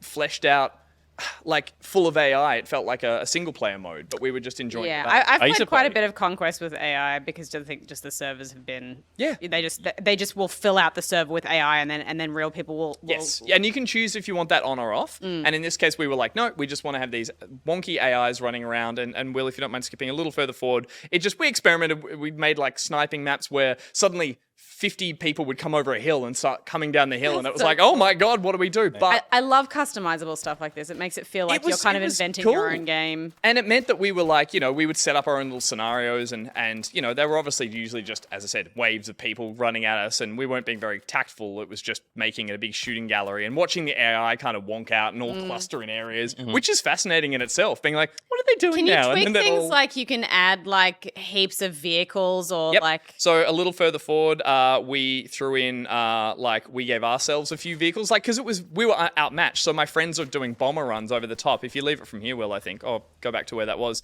My friends are doing bomber runs over and rolling in while I'm in the middle of it. Right. As they're just coming through. And I mean, look, to be honest, it's genocide at this point. They are just enjoying, like, doing this, just, like, getting kills in a game. And I'm like, guys, this isn't really challenging. And they're like, this is great fun. Are we really having fun? Yeah, I was like, is this fun anymore? And they're like, this is hilarious. So that ran its course eventually. And I was like, all right, leave it with me. I'm going to see if I can come up with something that It's such a you thing to do as well. Like, yeah. I was like, you're like, hang on, I'm the game developer. I'm the game master here. So what I did, and look, I'll set up what I did before we see the clip, but I was like, I came up with an idea where it was, I picked one of the smallest maps there was, and I put us as modern day fighters with Battlefield 3 gear up against 60 Germans, all with just knives, all with double running speed, all with sprint on, I love this. all with, and then turn damage up so every bullet we did was an insta-kill. Yeah. And it was just a team deathmatch on a little map. And so essentially created a zombie mode. It's a Doctor Who episode. Well, Will, if you don't mind playing the clip, and if we crank the music a little bit here, I've just quickly edited like how it felt to basically run around a map and find each other, no HUD. So it's just like watching them run around stressfully. And you're like, it's unfair. We could totally beat them. This is one of those things where I'm like, if somebody walked in totally. right now, Imagine if- like, imagine is if- this what imagine you if actually enjoy, Stephanie? Alex walked in. But they're relentless. They are relentless. And suddenly it was the three of us going like... It's a bit, Oh yeah, you put that. I put the music I was in. like, it's a bit 28 weeks later opening. So my friends are getting picked off one by one. And this is going to get flagged. Copyright. Keep talking then. Okay, well then this is what happens. You just keep running as essentially they just overwhelm you. Oh, brutal. And it's like horrifying that you're like, yeah, we got this. And even with infinite ammo turned on. The added speed to the run is really creepy. Yeah. You know, they look a bit like like reanimated Yeah. corpses. Well, it's basically they're not Left 4 carrying Dead. guns as well, so they're just running at you to close the distance Yeah. to stab you. Yeah, cool. So there's heaps to do there. There's a logic page on the end of the settings where you can build it out based on, what do you call it? Like a simple modular logic where it's like if-when states. Yeah. And you can create a whole game where you can tweak it down to a sort of almost programming level, which I've seen people do online. So I'm basically a developer. I'm basically a developer. But I've seen people, I can't work that out, but I'm going to sort of look at tutorials and Cliffy stuff. B. And yeah, for the fact that the game is broken at its core as an online product, this is a really fun thing to discover. And the friends I dragged into it are like, we are having so much more fun with this, creating our own versions of little scenarios and running amok on the map. So yeah, I've breathed a little bit of life back into it. HR186, famous Battlefield hero, says that there was a dedicated studio working on this mode. I wonder if they'll include it now in future Battlefields so that this can be The portal mode or a zombie mode? The portal mode, Yeah. like, so that you can tweak these settings in Battlefield games going forward. I would think so. I would think it's a... It was a big pillar of when Yeah. they announced it. It was like 3 things about That's this game. cool. One of them. massive cool. trailers for it. I like just quickly. I like the the fact that you can build these things online. Can you make a playlist of things? Can you basically go like, oh, I came up with 6 different modes and sort of like line them up so that you guys play over Or like over the course of the night? upload like modes for other people to try? You can scroll through other people's, I think they're called experiences, and people have created them in a way that like there's ways. Have you uploaded your Nazi experience? I haven't, because it's really tame compared to people have programmed in when you get a kill, you get currency that at the end of a round you can spend on buying new weapons. Like people have programmed in Counter-Strike into it, stuff like that. Okay. So I had a little trouble launching them. There are still bugs galore both in this and just like in the menus and how it all kicks off. Like there's a lot still kind of wrong or rotten at its core. But like launching those custom ones sometimes just fails for no reason, but sometimes works. And there's a few of those moments. This map's so good though. So I really enjoyed just the flexibility of it. And at this point, it's like we're going to come up with a few extra modes along the way, and see if we keep coming back to it in the meantime. Oh, it's another one in our roster of shooters with friends. Mm-hmm. Cool. Steph. Wasn't Gus talking about another game? No, Arcane and this. Oh, right. Okay, cool. I have 2 games that I'll talk about quickly. First of all, I jumped into Overwatch. I know, like OG Overwatch, as it's kind of fading Last into hurrah. Yeah. fading Sunsets into the Overwatch. distance. Because I'm not in the Overwatch 2 beta. I kind of wish I had, but I'd written off Overwatch because I was bad at it, and I felt like it had a kind of high barrier for entry and a toxic online community. So I was like, I'm never going to be good at this, and I don't want to play it. So I kind of haven't played it for a long time, but was convinced into playing it recently, for a couple of sessions, and it has changed quite a bit since I last jumped into it. And they've definitely, like, one of the things that I think that they've really worked towards in terms of balancing the game is making sure that everyone is sort of filling out specific roles, so that when you sign in, you have to choose whether you're going to be like a tank or a support or whatever, and then it only makes those characters available to you so that you're filling out a party that is full, and you can't all just be like all Reinhardt. So when you search, you have to choose which class you're searching as, which role you're searching as. Correct. So then you can only pick those, and it builds. Correct. Yeah. So that it's making sure that the games are stacking balanced teams against each other, which is good for a balanced game, but also like I think for newcomers who are just like, I don't know what I'm doing. At least you're kind of like, we're giving you healers and tanks and whatever, or at least support and tanks and stuff. So I feel like, as someone who's like not great at shooting, I always tended to go towards support characters, but then, playing as Mercy all the time, people would rag on you for that. And there was a skill in that was sort of difficult. But there's actually like quite a larger range of support characters now that I feel like make it easier to participate in the group and not rely on like nailing headshots, but give you a kind of broader range of things to be thinking about. And it's not just like laser beam of healing. It's like healing darts. Yeah, or like there's ones where you have to like Moira as a character that sort of leeches and then gives back. Then Lucio shoots as whatever.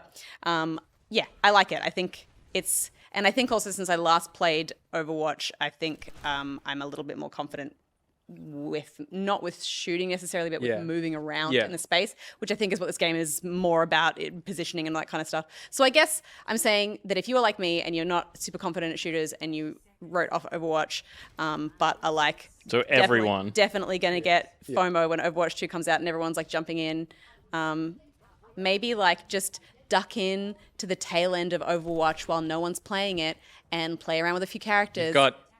You've got 14 days. You got 14 16 days, something like that. Yeah. There's not a lot of people playing. I'm pushing the payload because there's nobody here. Because like I was about to say, I get like for you haven't played in ages, right? So you're like, oh god, there's so much change here. For me, I'm like, how does it feel playing a game that you know is about to be killed in 2.5 weeks? Well, specifically for this reason, I like it because I feel like it's quiet and I can play it without the pressure and kind of test things out and play different characters and not get frustrated and rage quit. Do you know what I mean? We were playing, in a sort of a stacked team of all of our friends, so it was easy to match. But I think we just matched usually against the same team, probably all friends over and over, and they were good. So it was tough, but like. It still felt like I was getting a little sort of secret pocket of time to play a game without the stress of like hordes of people jumping in and being amazing at it. And because it's actually normally it's the reverse of going play this game before everyone plays it and gets good. Exactly, which I love. I love that time. And this when is it's just journos and like people going, "What is this?" Yeah, and the last That's 2.5 my time to weeks- shine. It's either that or the last 2.5 weeks of literally. We know when this game is going to be turned off and pivoted to something else, Yeah. and it's like Yeah. everyone's And like, it's literally "Fuck like it, I'm gonna you go log play in the and it's COD like beta." it's like spend your last points now because Do if it. you don't spend them, they're going to be like funneled into Overwatch 2. This is your last chance. Because it's I'm tempted to go in and just check my diva skin the last time and be like, "Here's my bomb." No, that's carrying over. carrying That's over. all that That's stuff's carrying carrying over. I don't think your currency is all like it's more just that like boxes or if you whatever. want those points to apply to this Yeah. game, you have to do it because otherwise they're going to be by this Amazing. date is the cutoff and they're going to be funneled into the next game and that's where you'll be able to spend them. What a weird thing as well, because no. I know. We know. Bizarre. Cool. We probably don't know the answer to this question, but do we know if they're doing things like a favorite map from like a lot of the maps from this are coming across? That would be Overwatch 2 is Overwatch 1 DLC. Yeah, that would be my saddest thing. Going like, I know a lot of the maps, But with and the I love a lot. PvE mode. Well, I love a lot of the maps. Not at launch. Not at launch. I think it'll be awful. So that would be my sad thing, going into like that area and going, "This is the last time I know this area well because it's going." Yeah. And they might rework it or do a jazzed up version of, "Oh, here it is in 2, but it's like flipped on its head." I'm like, that's the thing that makes me sad. Why are you smiling? What are you seeing? What are you Someone found? just DM me a drawing they did of Avexia. It's fantastic. Potion? Yeah, yo, definitely. Yeah, lovely. Get his permission first. Okay, so on the I think it's a good experience, and you should totally just Come witness the death of Overwatch. Go Yeah, see come- Grandma because you don't know if it's going to be the last time. Exactly. You see her. Yeah. it feels like She's easier to shoot. a stress-free environment to feel to see if you're willing to withstand the denizens of people jumping into Overwatch 2 when that launches. Then the next thing I played was Fortnite, the new season 4 has heard of it. launched. But also it's on the strap wheel. It's Chapter 3, Season 4. Yeah. Paradise. Yeah. No, Chrome. Oh yeah. Chrome something or other. Yeah. It's not Paradise?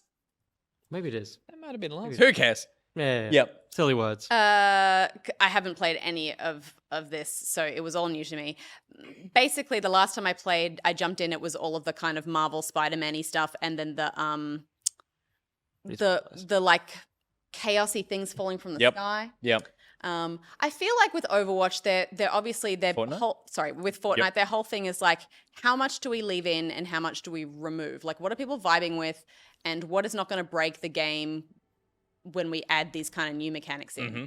And it definitely feels like it's kind of like, as much as it is iterating on itself in such a clever way and constantly being fresh and adding new things, it's like they've replaced the Spider-Man swinging thing with a new movement mechanic, which is effectively like Splatoon, where you throw a chrome bomb, which creates a like T-1000 Terminator puddle that you Alex Mack into, and then you Keep move. referencing. More references. Ready Player One. I mean, is that not Fortnite in a nutshell? It's beautiful. and you move through the ground and then you pop up somewhere else. Like Tremors. yeah. And is that something you pick up as a Yes. throwable ability, It's and like- you don't it's need to like be a special character to do this? No. Yeah, It's cool. like a grenade Yep, that has awesome. and you Alex get Mack in it, yeah. Yeah, Alex Mack in it. It also there's also chrome areas that will have like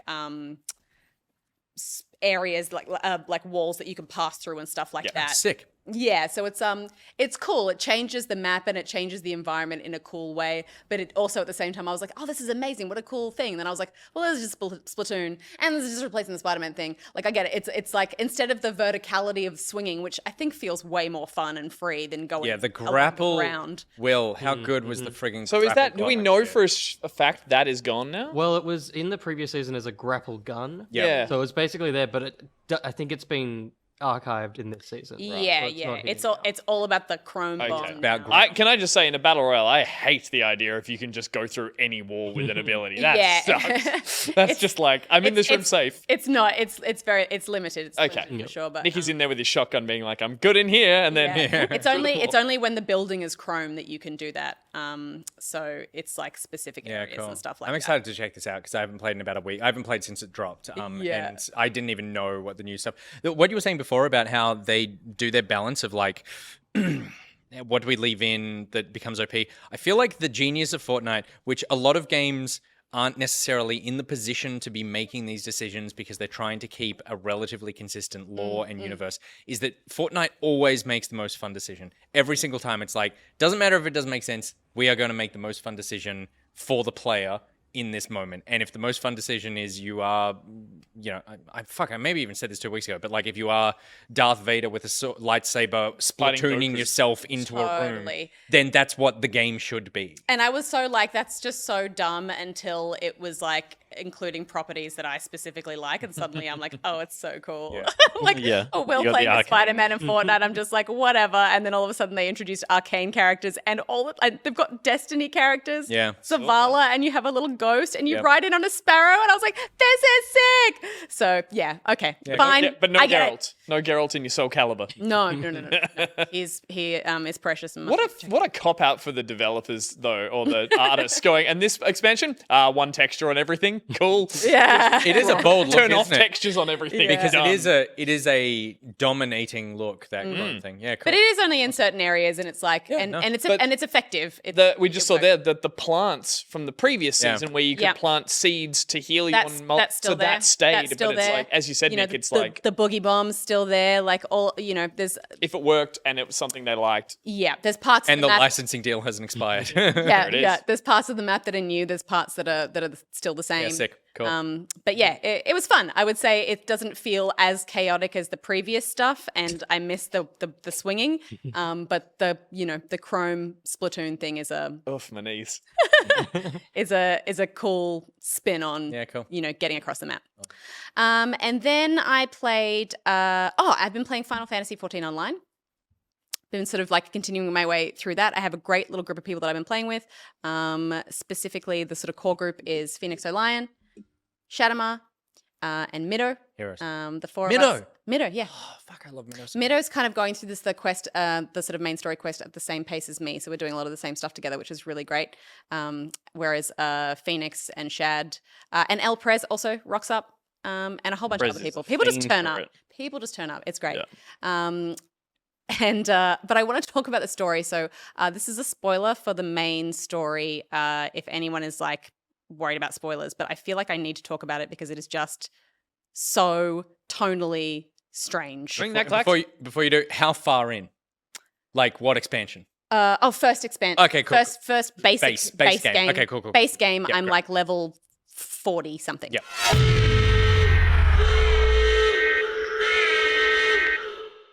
A Realm Reborn, yes. Okay, so I've been playing through this game, kind of going through the story, half following it because there's a lot to take on and I'm learning the game. At this point, this race of like cabbage people. I love getting spoiler alerts, but it's from the person who's like, cabbage people, and I don't know really what they're doing. Gets like shit kicked to the wall by this like horrible, invading race of whatever. Yep. And there's this massacre where all of these bodies are all over the floor. Cabbage bodies? Salad. Everyone. Okay, right. Yeah, so a lot of salad jokes. And so then the sort of subsequent quests involved cleaning up the bodies and returning them to their families, which was really dark. And there was literally like, it was so somber and it was so sad. But then it was literally like, and then this shit happens and someone just like takes off in this weird mech thing. But it was literally like, go and like collect a pile of bodies that was literally just piled up outside the building that I was just having the conversation in. And then I was like, I went and like collected them all, got back on my Sheba, rode over to this guy, and he was just like, oh, you grabbed 4 in one go. Amazing. You must be strong. And it was just like, It's acting like it was the go get me 10 pumpkins quest. It was so weird because it was so serious, and then it's like it's trying to sort of put levity back into a serious situation, but it was like totally very confusing. But also I was so in it, and it was very funny. And then I took on one of the new dungeons as well, which is called. Is that it for spoilers? That's it for spoilers, really. Yeah. Gonna sting it out. And Will, you can get rid of that thing.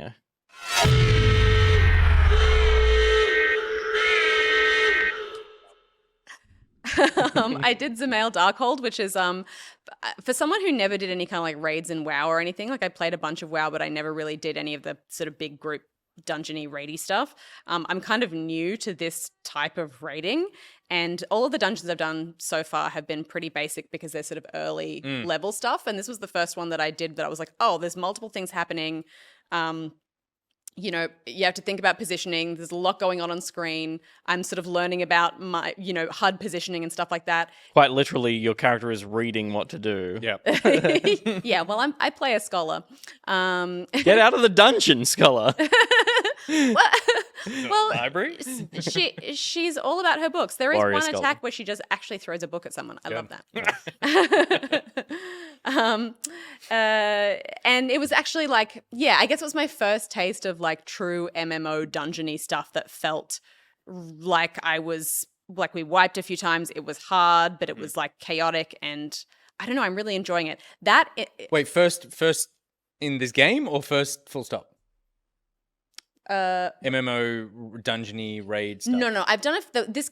This game has had a few dungeons. Okay, but they've right. been small and quite simple. Yeah, okay. It's Because I been- was like, you love the raids in Destiny, but you weren't a big MMO person. No, and but so the it's raids like in Destiny are so different. no, but I was saying like we did a little like Guild Wars 2 kind of ones back in the day, like, and they were pretty small, and they were Yeah. like mob events versus the like go into a dungeon. Rift had yeah. dungeons like this. I more but, like, thought about the idea that like Destiny is basically going, okay, we're going to take the thing that works in MMO and apply it to a first, like, and you love those so much, and it's interesting you going back to the thing that inspired those and being like, oh, this is where that stuff sort of came from. Yeah, totally. Well, yeah, I guess again, it just comes back to sort of having groups of people who are able to run you through Talk that, you through it. talk Yeah, you totally. through the mechanics of it, because that's what's always so daunting.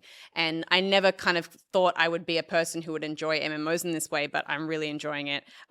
The story and the writing is so weird, but it's so strange for an MMO for there to be so much going on narratively when I'm so used to it being so base level.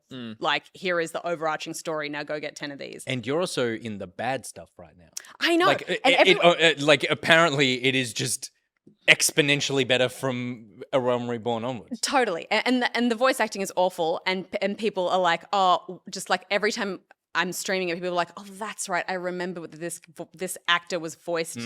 That voiced this character in the first expansion. It gets so much better, and everyone says it every single time. So it makes me think, oh, there must be a massive jump, and I can't wait to hear the new voices of these characters when I get to the next expansion. Yeah, cool. And the major motivating factor for me at the moment, because I have my Shiba and I love my Shiba, but of all the mounts that I've seen, there is a little cart drawn by a very realistic hippo.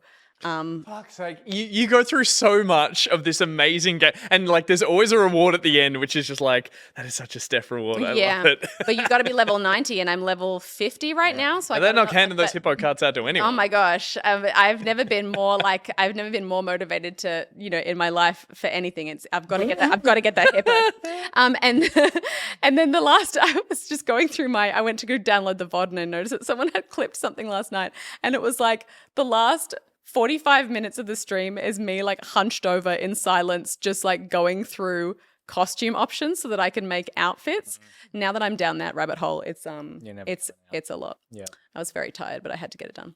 Yeah, and then lastly, I played Riders Republic. They've brought out a new season where they finally introduced BMX bikes, which seems like something that they would have launched the game with, because BMX is so like part of that kind of skate culture-y kind of extreme sporty thing, and bikes seems like an obvious vehicle to have in the game. There were bikes, there were no BMX. There were mountain bikes, right? Yeah.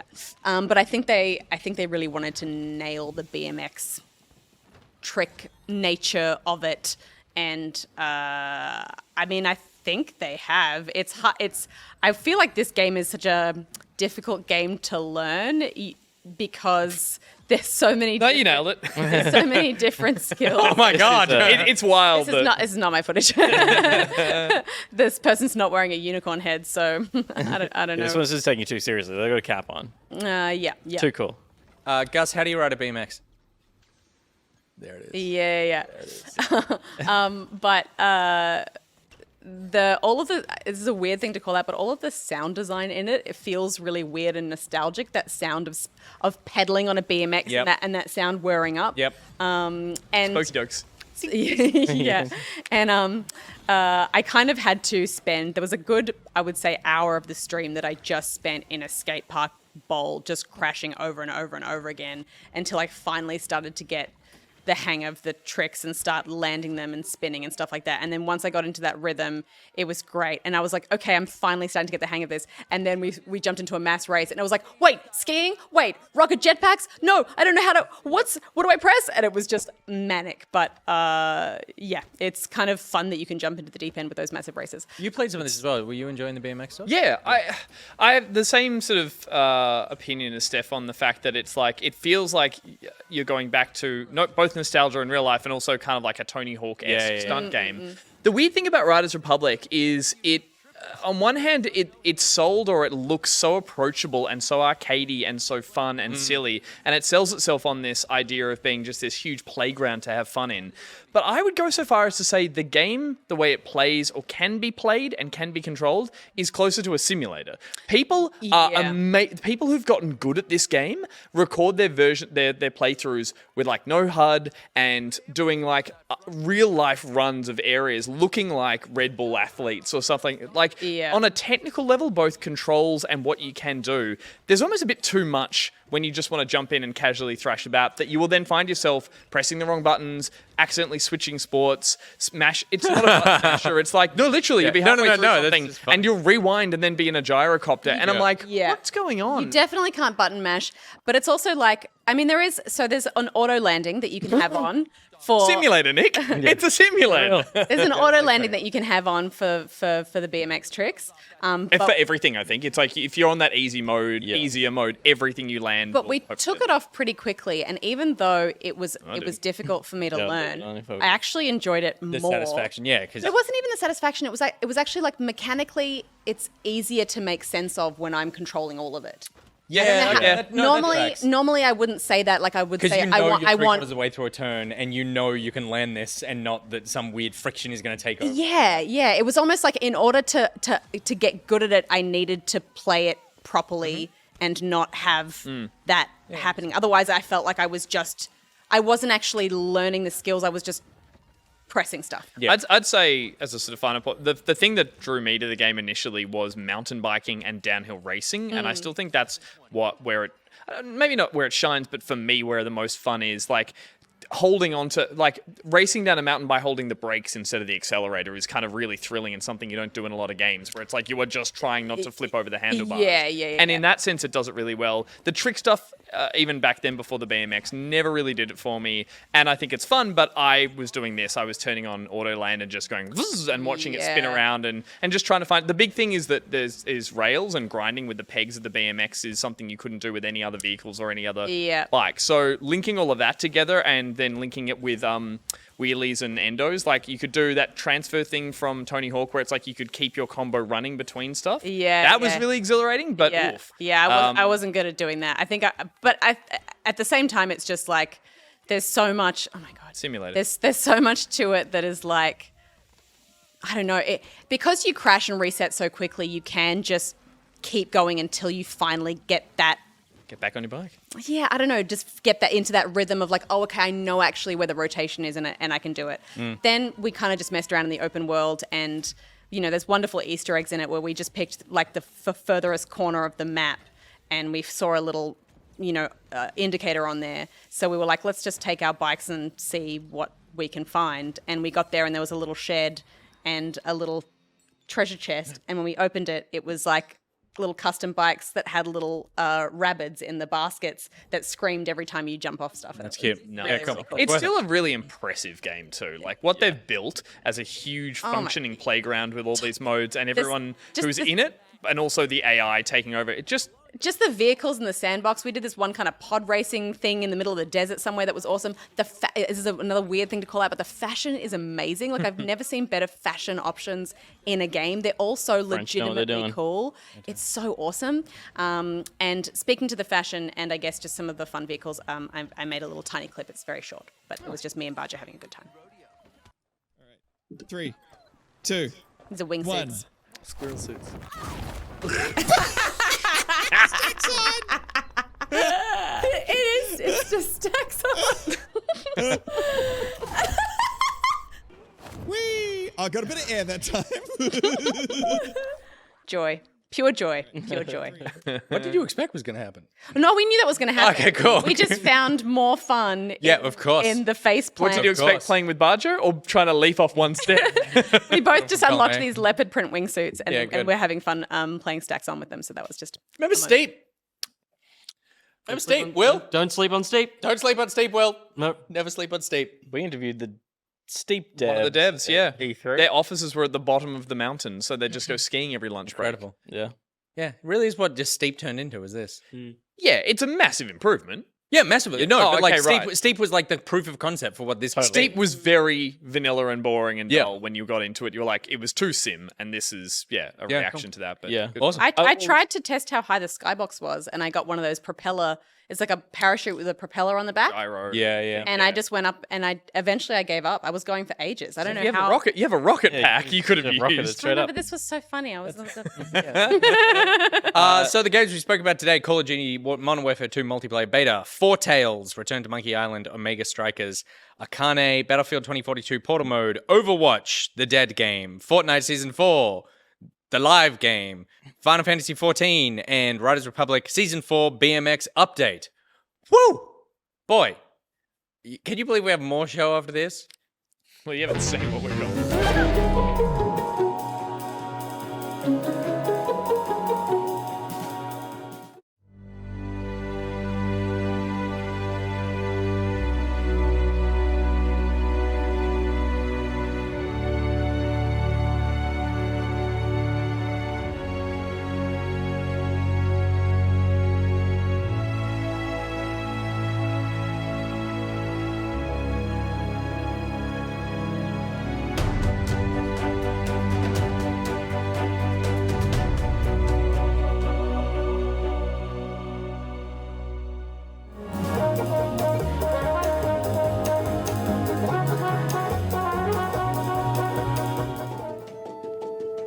Australia, we've got something to tell you. We've got news for you. Gonna put some wheels in motion. Get ready, because we're coming through. The VegaBus is coming. And everybody's jumping. Tullamarine to Bendigo. An interstate free disco. The wheels of steel are turning and the traffic lights are burning. So if you like to party, get on and move your body. We like to party. We like to party. The VegaBus is coming. Paid for and sponsored by the We Like to Party Party.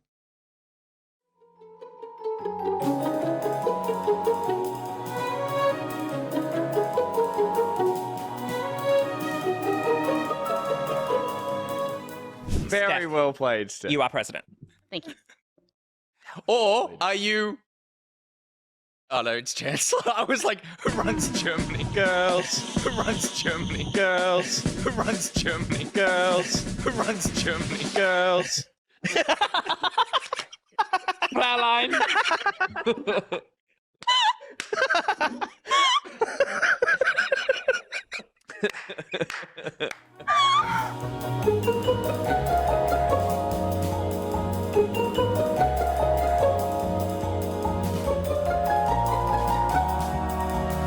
Found it. Got it. Mine. That's Going like through my archives that's of a my great, bowel movements. I'm like, Yeah. that is a great reaction gif. There's a little Minority Report version of me in my brain. Yeah, it's Like, Yeah. hang on, we have that. Let's Accessing- bring that You've got over. 12 memory. good ones, and you This pick one- the best. yeah. Poos that I remember is worth talking And about. to Totally. fill out the full fantasy, there's also 3 Gus's lying in a pool, all doing the precog thing, thinking of the memory when they're like, Perfectly hairless Yeah. versions of Gus. Yeah. in there. Oh, wow. That is totally a Rick and I Morty want to see episode. that short film. In a Steven Spielberg film, mine. Minority Report.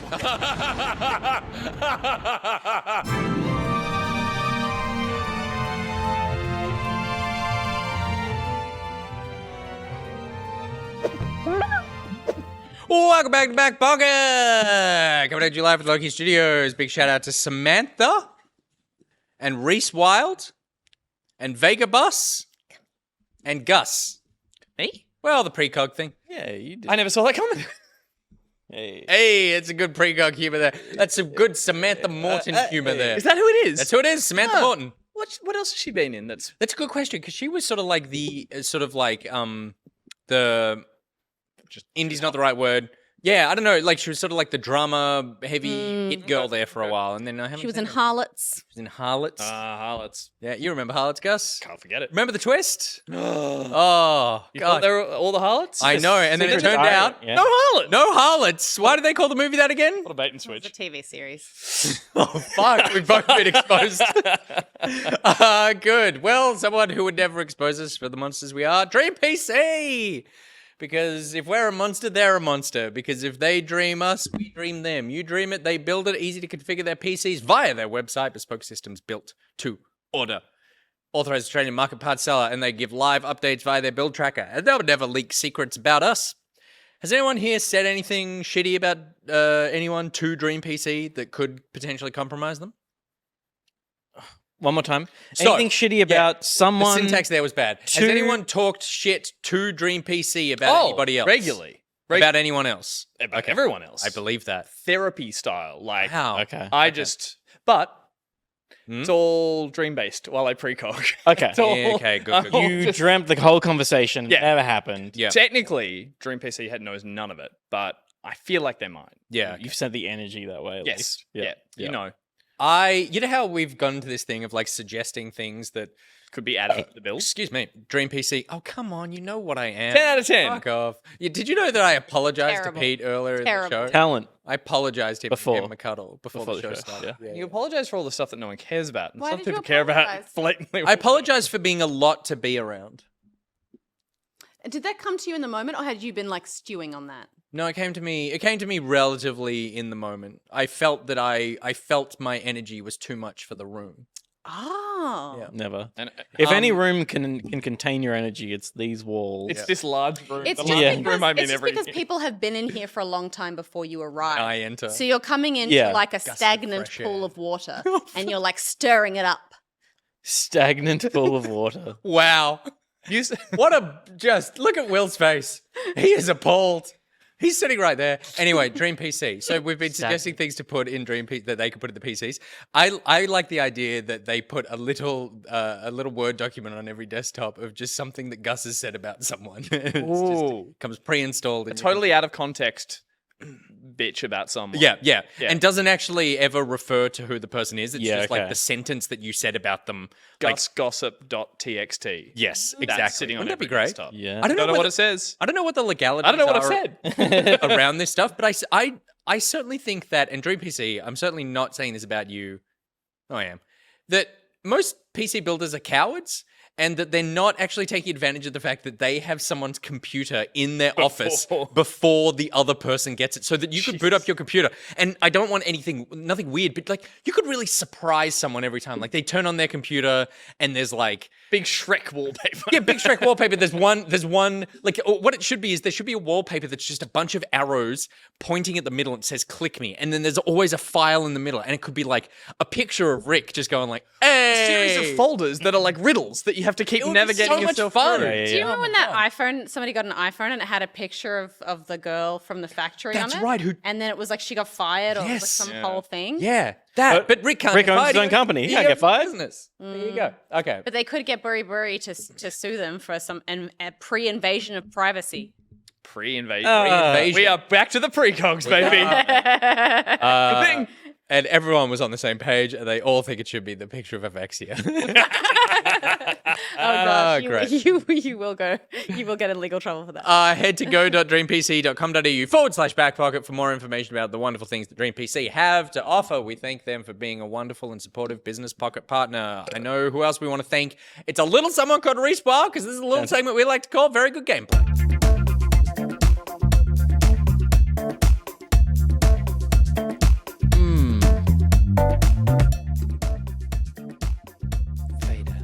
RhysWild.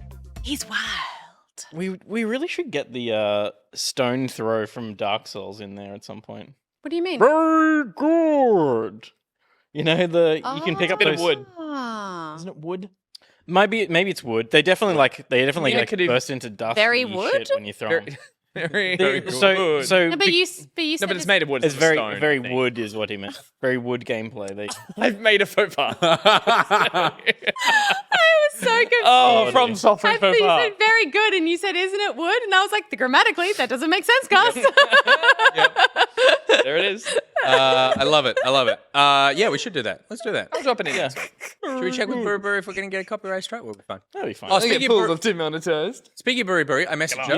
Music fun. up, yeah. Because BuriBuri, for those, she was like, hey, I want to do something in the talent show, but I want to like message you to make sure that it's okay. And then I messaged Are we having that her. mean now? Yeah. So I messaged her and I said, yo, what do you need? Like, what do you need for the talent show? And she was like, I need to talk to anyone but you. So I said, you would talk to her. Excellent. Okay, DM me. RhysWild. Just quickly, Quack DM say me. you first time ever in the chat. Just says, wait a second. Oh, yeah? Okay. What's up? But first time. Yeah, this better be good. Yeah. Because we had like a whole rhythm going. The next thing is going to be GGSP. Mm-hmm. 100%. 100%. A lot of pressure.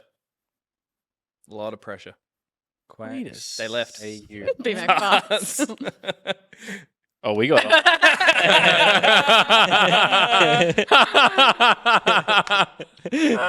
that pretty much summed it up. My favorite thing is just when kids come into the stream and they're just like, well, I assume they're not kids anymore, but they don't say hi or I remember you or I recognize you from blah. They just write GGSP. My face is dead red. Laugh my ass off. Excellent. Well, that's what you get for fucking telling us to hang on, mate. So you can tell us later what you were going to say. Speaking of copyright music that we could get strikes for, but probably won't at the way it's going to sound. Is RhysWild's trick Oh, yeah. that he did. Going too hard. We've gone through a lot of them. He has driven a fully electric DeLorean up to 88 miles per hour. What? That's the coolest one on there. Yeah. How was that not number I one? know, it was 9 Holy flips, shit. something about being a long far... Standing in front of a standing in wall front of a rock. gold. Yeah, Who yeah. gives a Standing shit? in a vault of gold. Yeah, and Because there were only so many, I think it's only like a handful of DeLoreans in Yeah, but they were never fully country. electric, so someone's done a rejig or a modified. full It's mod or a modified. kit mod. I feel like I've definitely seen one like at a convention somewhere or at like a show. Did Rhys drive it there? But also that fantasy author has Quickly? Matthew that'd be Riley? Matthew Riley. George, one. Yeah. When I first watched Back to the Future, I'm wearing a Back to the Future t-shirt right Oh, now. yeah, you are. I was of an age where I didn't really pass the difference between miles per hour and kilometers per hour. It wasn't a question that I had. Right, yeah. So I was like, 88's not that fast. Yeah. I was like, you could get there. Yeah. I've been in the car with Yeah, my 'cause it's parents not on roads impressive, that is it? are Yeah. on roads that Yeah. are 110. Yeah. Yeah, because it's like, Back what? then, It's like it was 130? 80 It's Yeah, 140. totally. It's 141. I was close. Fuck. That is really fast. That's swift. And yeah, and it's not really there was never really a huge run up. No. No. That was the point. The whole That's time. like Will's got... I was gonna say, Dominic, and what's DeLoreans his can't do face? that. 10-second car. DeLoreans are shit cars. It is a bad They were car. shit cars, and in the film, they were powered by vegetable matter. Yeah. In the film, they make sense to go that speed. In real life, just like an Aston Martin DB5, Yes, you don't but want to be in one. But they were fitted with a flux capacitor. Yes. There it is. So yeah. And an electric one, as a kid out, not only because electrics have amazing torque and takeoff, so it would be like it would feel like you were taking off in a DeLorean, but it would sound a little bit more like you would imagine it, which is not a car going vroom vroom, but a car going like. would it sound like That's imagine every time, and you're sitting at lights going. Have you seen the new DeLorean? Will, have you seen it? Yeah. Yeah. Do you know the thing? Oh, it's the gimmick. Is it? No, I don't know. So there's a new DeLorean. What? Google it. Let me see. I want to see it. I mean, it's not. The Does thing. it have the a thing flux about it. capacitor light under something that you? So it looks pretty standard. Like everyone can just Google the new DeLorean, and it just looks like That doesn't look like a DeLorean. it's just that. It looks a bit like a sports car. That looks like that looks like a fancy car. They look like But the concept cars these the days. thing about it is, if you buy it, it comes with a bracelet that you give to your partner, and it senses your this a sex partner's heartbeat and temperature. And then when you're sitting in the car, their heartbeat is displayed on the console, and your seat is set to their body temperature. And so my brother-in-law was telling me about this, and I was like, imagine driving at 88 miles per hour. Yeah. Wait, You're on the your freeway. seat is set to Their body temperature. Why? And their heartbeat is displayed on the console. Why? It's like, Well, it's kind of like just that you're connecting. But imagine going 88 miles per hour down the highway. Everything's good. Partner starts having a wank. Seat goes cold. And you're just like, no, Susan. I would love for my seat to be set to your body temperature. Yeah, I mean, Oh, actually, for us, that would work really well, right? yeah. Because you're always cold and you're always hot. And But what if we were driving? What if we had two?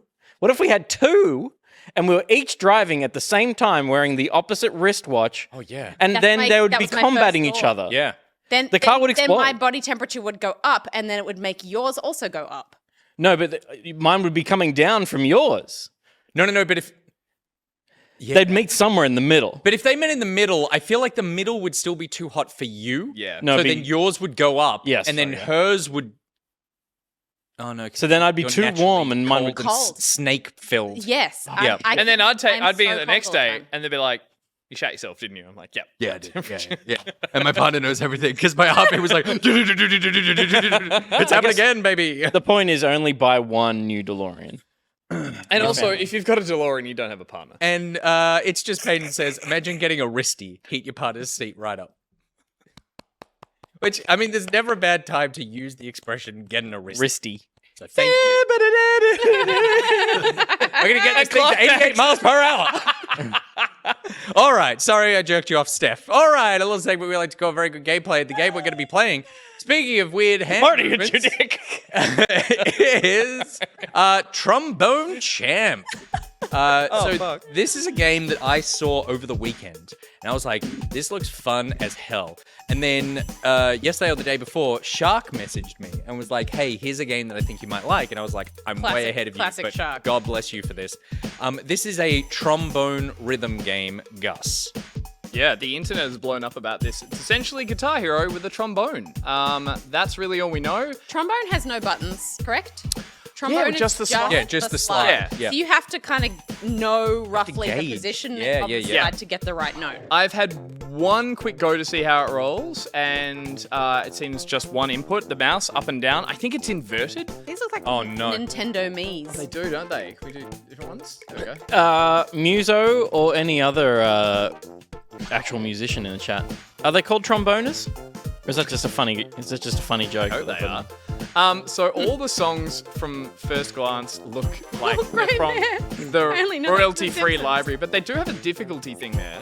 I will kick it off with, I do like that. There's a lot of baboon references in this too, which I don't quite understand. These all ones, entertainer. Baboon. Yeah, I'm gonna do that one. Okay. So that's a I think the humor Classic, comes from classic. how it sounds. We'll turn it up a bit in the studio, and we're all gonna play a song. Yep. This is my rendition of The Entertainer by Trombone. That's not true. That's not true at all. Fuck, it is inverted. That really breaks your brain already. Oh, here we go. Oh, God.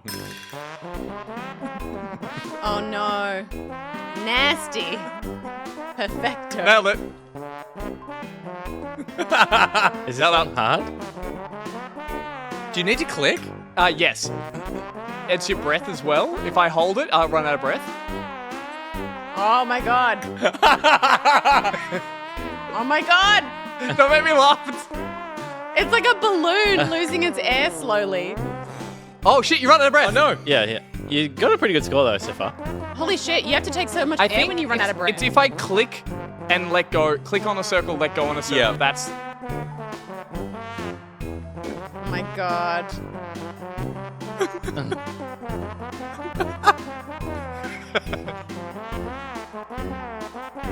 It's the perfect It's the perfect instrument, isn't it? It's so good. They might have tried a few, but like they were like, nothing will top this. Nailed it. Perfecto. Eh. Ba, ba, ba, ba, ba, ba, ba, ba.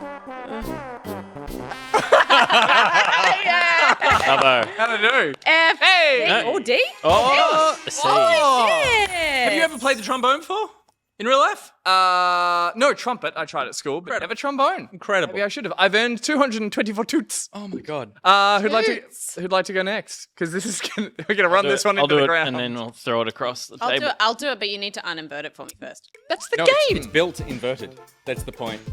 Oh, they want to make it hard. Yeah. What are Beethoven's Fifth? Bit of Beethoven.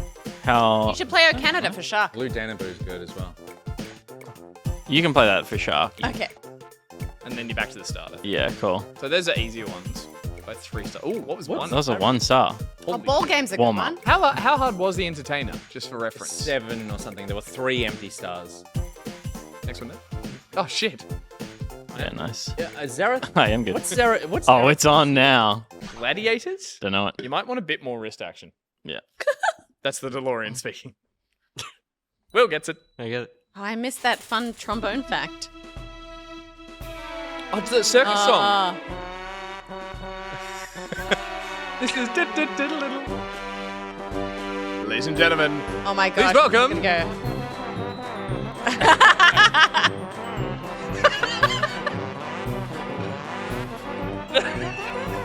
Oh my god! He's just screaming wristy time. Wristy time. I'm just picturing clowns falling over each other. This song actually works being badly played. Yeah, totally. Yeah, there's something kind of cool about this rendition of it. I love the Monty Python style graphics in the background as well. Oh, I never even saw that stuff. I know you. Yeah. Oh, Oh wow. man, the use of circus animals. Yeah, good. Oh my gosh. Slide down. Oh my god. Man. I'm only just reading the words for the first time, which is nasty. Yeah. One more time. Well done. Good job. I love how the Give me a C. Yeah. Oh! A high C. Amazing. I love the I'm gonna get a D, baby. the little You don't need the player. keyboard. The little player is so just commits. The what? The little character. It's quite fun though, because you don't look at it when you're playing, but then when Can you we watch quickly it, look? Because chat was saying something, and I think they're right. That maybe the background music is too loud. Like the trombone isn't singing enough. Oh. that's what my teacher told me. I want to see if we can tweak that. Yeah. Annoyances. Master volley? Any jump scare? There's one jump scare in the game in the opening titles. It says, there is one jump scare, in brackets, it's very funny, Japanese jump scare. Do you want to turn it off? Have you encountered it? Nah. Oh no, leave it on. Oh, Why would you turn that off, Peter? Yeah. Yeah. It's a funny jump scare. I also don't know what allegiance to baboon quantity is. Maybe it doesn't exist and it's just there so that you're always looking out for a jump scare that never comes. I mean, it's a wild play, but yeah. Oh, yours. Do you want to scroll down to O Canada or whatever? Yeah. Oh, apparently there's a story mode, says Avexia. Well, I started it and it was like, you are the grand trombone master, and there's this weird menu that I can click on a baboon Bible, but it won't let me open it. So it's like, I don't know if it's just I'm earning points and eventually that story is going to open up to me. Yeah. Versus a campaign. You got to click play, Steph. You're off that monitor. Yeah, there's 2 monitors over. There are more trombones on Earth than there are humans. That's true. Wow. Yeah. Inverted, up and down. I don't know the words to it, Oh Canada. Is it meh? Man, Nice, down the bottom. perfecto, nasty, true, patriot. Oh, right. I didn't even say that. I like that you were like, I'm going to do this as a tribute to Shark, but it's really an insult to her and her kin. I saw a perfecto in there.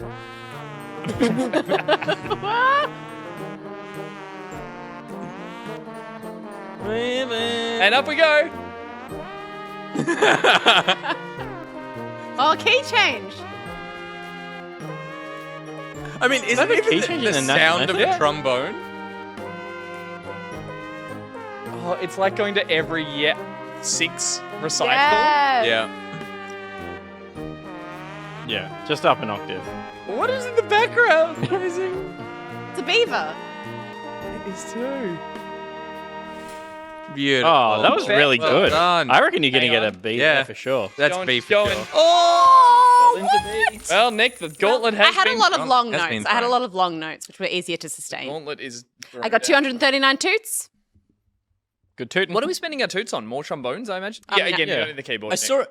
I don't need the keyboard. I saw a thing that said brass as well. So they're different. Maybe.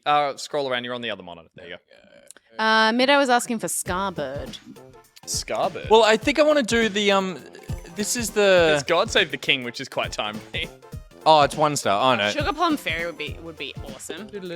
I do love Sugar Plum Fairy. Well, that's good. That's perfect difficulty. Do it. Sugar Plum Fairy is da da da da da Yeah. da da da. No, no. Yeah. That song you like? Now listen to this. It's a lot of random short notes. I am clicking, right? I'm clicking on the circle. Yes. Yes, Yeah. yeah. Because Click that's and your hold breath. for the- That's your breath. Click and hold. All the weight. Oh fuck. Fall asleep, children.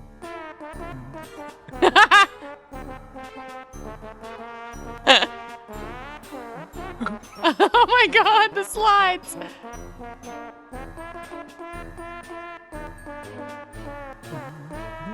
Try hold.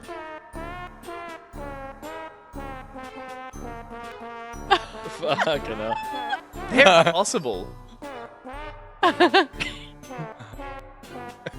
Nice. Nice. Oh, we're on our way to a B at least.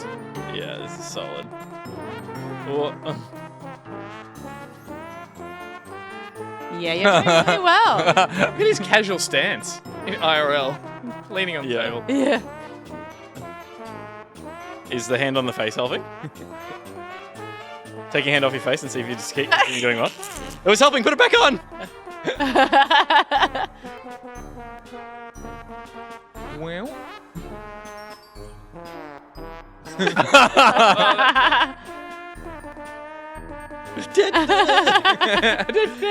Yeah, there's some sass to it.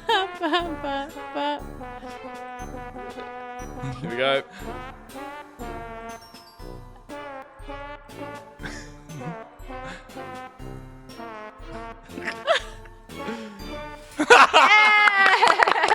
Come on. Amazing. Go faster. Oh, Rob, come on. Robbed. It was the hand off the face that It It was. was. squeaked. Never went let into go. hard I knew what I mode. was doing. Never I knew what I let was go. doing. Good. Oh, what a batshit insane game. It's hilarious. I love so that. good. That's I love very that funny. so much. Should we look at the top of the Simple but campaign? excellent. Yeah. I want to find That out would be a what the fun story game to mode- have at parties as well for people to play as they get progressively more drunk. Oh, 100%. Well, as The I giggles. said, The giggles. if you go back here to play, that's literally what we were doing. There's Baboon. There's free improvisation. And when I Because why not? Why not? when I clicked on improvise? here, it just gave me this, and I went, Let's click the S's. This is a puzzle. Have we got to solve this puzzle? I don't think This this is is puzzle. I think it's just like, No, it totally comes apart. Yeah. Look at yeah, all the yeah. pieces that are have we not earned shining. things? We need to buy You the. click and drag. Go to collect. All right, maybe we, and then nothing over there. So has it got some Intriguing. Not what's the game, Nick? Not Inception in the card game. Oh, inscription. I goddamn hope it does. Good. Get 4 S ranks. That's a good point. Give me a Bishop. sack. That's what those S's could be. We got Oh, we can spend some toots. You can afford. Through, sure. Do not eat. click the sack, Gus. Oh my god. Beep. New songs? Yeah. Brass. That's the wait, what the fuck? We got a Bass bass clef? clef. It's a card game, Nick. Oh my god, it is. Mozart Music Storm. It's just got a phone number on it. So Oh my is God, it? look But at his is little the brain? He's just like wait? Is the little brain? he's like no, I meant like it's whirring. Cunt. So is it, Are these new songs? are these cards? Are these cards used in the campaign? Maybe. Let's open another pack and find out. Sackbut. Sackbut. Did you know that the early trombones from the Renaissance and Baroque era are sometimes called sackbuts? Yep, it's true. Look it up. Design your own. Lovely. That's cute. There's even this shit up the top. Yeah. There's like a value. I think that's the card number. Oh, that's got to be Red Eyes Black Baboon. That's a What is the that's a baboon Yu-Gi-Oh thing? reference, right? It must be Yeah. the story. Maybe there's jump scares here, Steph. Beethoven. Ah, Beethoven. Roll over. Glissando. Don Drummond. Okay. Groovy. We're collecting cards. This game feels like it was made by an AI. It totally 100%. It totally does. So great. So, Great So observation. is Trombone Champ in the We middle? have a Can baboon you click on that? card. Nothing. Oh, Yes, Peter. Ooh. oh, just Oh, hang on. You're right. It is. yeah. There's little things you're clicking on. There's components to it, but And that. Wild. So if you go play, It's just. but wasn't there so There's brass. So they're just probably just the different sounds like it might have. right, yeah. And then instruments up there. Oh, so there are different instruments. Maybe. maybe there's In different. trombone Do champ? some free improv. Vesuvius says the writing on the cards is Stop. funny and you're missing it. Oh no. Well, we're We're just trying to figure out. What the rest of this video game game? is. I imagine this is just free improv.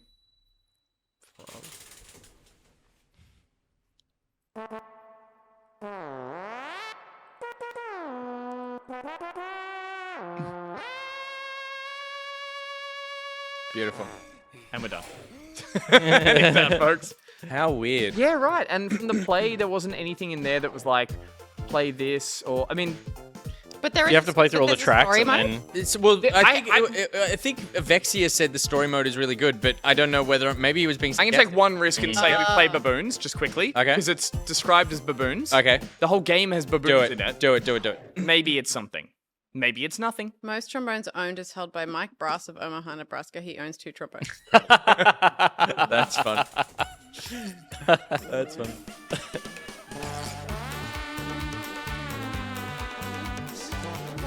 Is the lyrics baboons? they're on.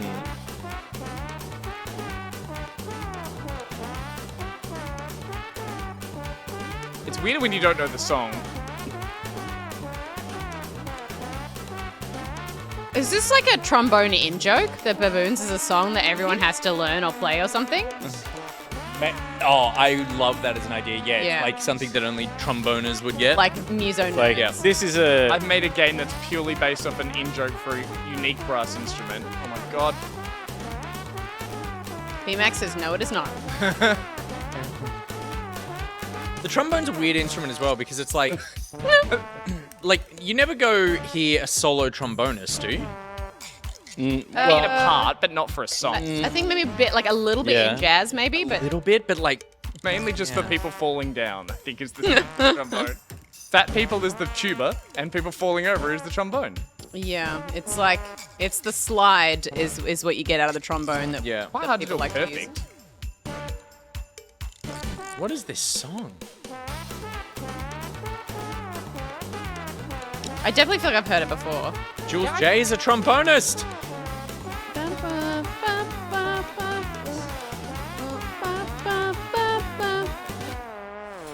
I feel like the trombone is never really the melody instrument. Yeah, well, that's Yeah. why. That's why I'm like, Whereas a well, trumpet can be. Jules J. Yeah. I'm very interested in a nightclub in Vegas, and a solo trombonist came out and played. It was the wildest shit I've ever seen. Well, because it's like, It's hard to be as All as over the nimble range. with a Yeah. slider than when you're playing. it's like one of those instruments where I go, it's an interesting choice to pick up in the first place because it's not like a hero instrument. It's such a, it seems to me like such a supportive instrument, but Yeah, there you go. I guess it's a hidden, semi-hidden campaign. Like, it's just tucked away in there to be... I would be surprised, Jules J. I would be. you would be surprised what? I think in response to if a trombonist could be a solo artist. Can we just I would be. Oh, surprised. sorry, the kind of the It's lead. just loud.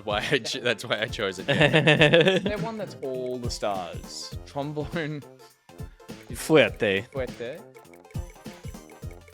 Go the fuerte. All right, we're going out on a fuerte. Nick, as Yep. the current overlord. Oh, Old Lang Syne, your Peter? favorite. Nick, That I would don't be mind. beautiful. Nope. That would be beautiful. give him a chance. Give him a chance. For pity's sake. Remember to rest your hand on your chin. Oh yeah, and Avexia said maybe after this go check the baboon since we played the song. Just in case. You mean after this wonderful little piece of music, this interlude? Yep. Hey! Oh, yeah, this is a banger. It is better when you know the song and hear it being butchered. Because right now we're like, maybe this is how this song sounds. Yeah. Ever been to a wedding or a party where someone brings out a saxophonist? It's a big thing now. At a wedding, you just have a saxophonist comes out who can like play along to all Kenny the G? hits. No, saxophone who can play like Taylor Swift and gets on the dance floor and like jams along. When you say this is a big thing now, do you mean like on the internet or at weddings you've been? At weddings I've been You've to. been to weddings where someone brought out a saxophonist. It's like they hire them Taylor like Swift. instead of a DJ. Why am I going to these weddings? Instead of a DJ, they come out I'm and the they're like, Swiftie. yeah, but like they play other stuff too. Like they can play along to anything, and they just like Wild. get everyone around them being like, it's yeah. Pete, you're doing great. And Oh, he's got the How hands. great Oh my for God. saxophonists. Pete's got the wrist for it. Oh, look at that up and down crazy wiggle action. Bendix. I heard it as I was saying it, but it wasn't intentional. In fact, I said up and down, and I was like, make this not sexual, find a way to make it not sexual. Stop talking. That's what I find, but it never Yeah. works. Hey, F. oh, I don't reckon. I'm- Oh! No. do you want to? Dang. It's too hard. It's is what you say after your first trombone lesson or any instrument you learn in junior school. And we're done. Too hard. Yeah. No, go check the baboon. I'm going, aren't I? Oh, okay. Am I not? Yeah, yeah. Is this not? This is Avexia's greatest troll of all time. Yeah. This is Check the book. Bottom Payback left. for Dream PC putting that photo on every computer. Wait. See, music plays when you. Is that Quack Duck AU? Wait, just wait a minute. Does everything make. We played the baboon song. I saw someone say that you have to go really check the candle thing Shark mentioned. What candle thing? What the thing? Collect screen candle. What are you? So is this some like weird buried? Meta. So. What the? What fuck? the hell? Excuse me? Greetings, noble tromboner. Thank you for summoning me. You're welcome. My name is, well, maybe some things best kept secret now. I assume you summoned me on purpose and weren't just mindlessly clicking the chaos candle. What do you say, noble tromboner? Greetings? Greetings. Only an inquisitive soul would find me here. Do you seek to become the trombone champ? Yes. Yes. Yes. Skip a bit. Is this brother funny? Maynard. Is this funny? Let's go with the flow. We need to get Yes. cards. Yes. Oh, we've got all of that, don't we? No, Oh, we don't maybe have treble. the treble. Oh, we don't have stress. Oh, damn. We got one. Oh, it says you own 0. There you go. Yeah. No. This saddens me. Okay. That's where. What if we get them both in this? Buy a What if we sack. get them both in this pool? Oh fuck yeah! Come on. What if it's 2 in 1? What if we designed? We got two design your own. What if we designed the think treble you're- and the? I'd say you overthink. Go click and design your own. Up there, you've got 2. Over a little down. Second. Yep. Yeah. Turd the card for turds. Turn the card for turds. Do you want to turn this card into? Wait. I'll build it. That means you like get You it. need turds you to get- build cards. Oh, we could turd the cards and build the Beethoven, Well, don't- but we need. but to... we Oh need- wait, we need no, we don't need turd designing these ones. cards. Because we need Turd these the ones other to build. cards. Turd the other ones. Shit, you're right. Yeah. Oh shit, that was close. I turded one of them already. Yeah, that's. Oh yeah, that's a. No, we're just real gonna have shame. to play more trombone songs. Yeah, turd her. Look at that picture. What? Oh my god, all of the poops on screen. How many Just do we noticed need there was, to like, make a confetti card? Poop. Oh, it's just down That's here. like a Barjo stream action. Maybe you don't need to design your own. Oh, maybe that's only there because we have a design your own card in the deck. Turd it. Oh, we needed that. Didn't we need a bass clef? I think No, you we could needed probably. Beethoven And a treble clef. treble Yeah. clef and. I think We we could have build one. Beethoven. I think we could build a specific card that we needed if we'd already got it once. By turding other cards. Let's build one first. Because I can't. Right. How many turds do we have? You just turd one more card. We just Come don't on, have enough just turds. turd one more. Not that one. Not that one. Not that one. Not the baboon. Not Beethoven either, because we need it. Yeah, Don. Don Drummond. Bye. Sorry, Don. Sorry, Don. Okay, We now gotta we do can one build more the card. card. No, we can't. The We're still poops. shy. Jay Johnson wigging out. So sorry, Jay. Get turded. Oh my Okay. God. Now, I could try and build Jay Johnson. I'm not going to. I'm going to try and build a card we don't have. Okay, cool. Oh, it's just but we don't know what it is. Treble clef. JJ sucks music. I'm all about Rimsky. It's Russian. They're all Russian. This game has no idea what's going on politically right now. Do some of those card slots have some kind of red mark on them? Does that mean that they're Baboon facts at the bottom. This is incredible. This is a weird. So little usually package. the games that have this cryptic, hidden It's going to be like that unicorn. game is like the game is also like the unicorn game. a very cerebral, interesting game as well. But I love that in between bouts of this, you need to just get in there and start playing Old Lang Syne with the baboon. The trombone. And Wow. confetti poops on confetti screen. poops. So Unicorn game. Yeah, what was the game? Unicorn. Robot Unicorn Attack? No. Sorry, I wasn't listening. Frog fractions. No. Destiny. There's a unicorn in it. True. No, it was like we'll come back to that. Pony Island. Oh, Pony Island. Which was the inscription dev. In the credits, you can view the playtesters. Yes, of course. Yep. And at the end of the list of the people they'd like to thank for playtesting are a bunch of haters. Wow. The Cockroach King. What a play. What a power move. Hamster. You know who you are. That's I so love funny. it. God, So I love funny. this. I'm going to check this out a bit more. This is cool. I want to meet these people. They seem like they'd make good friends. You think there's something hidden in the quit to desktop, Peter? You never know. Hey, what's that It's shit? hard because it's like Yeah, there's a... Oh. I wonder how fun the game is when you're playing at home by yourself at 11 p.m. Playing maybe a song again? You'd be, Yeah. but there's something brilliant in that because they've hidden a puzzle in there. You'd be like, God damn it, I want to Yeah, but find just it. the core so game, you'd be alone by yourself playing this fucking trombone game, being like, why am I Headphones doing on, this? your partner walks Yeah. past the room, you're in there sweating. It's like running dailies in Destiny or something. Yeah. It's like I just got to grind this out. You could you could even turn the volume down and For just hit sure, the notes. it's That's like true. it's the That's greatest true. troll of all time. I love it, and I'm sure Fantastic. whatever the reveal is, it's like weird but stupid. I appreciate that there is something hidden in there too, and it is not just this one trick pony. Yeah, Because totally. that's what I thought Twitter was blowing up about. Just like, how funny does this sound? But I'm like, yeah, good on them. They put a game in there. There's weird stuff. There's weird Yeah, stuff. I saw that Rectex saying Rudism's building a controller. Of course. He showed like he's 3D printing a trombone, and it was like 14 hours later it had built that much of a trombone. Yeah, Why is yeah. this day so- Please re-enter more plastic, or Yeah, whatever yeah. it needs. I don't know. Amazing, cool. That's Trombone Champ. That was very good gameplay. We'll be back with more Back Pocket after this. Oh my god.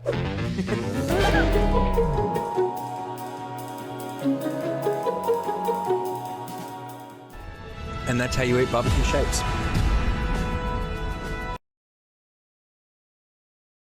Boo! You stink!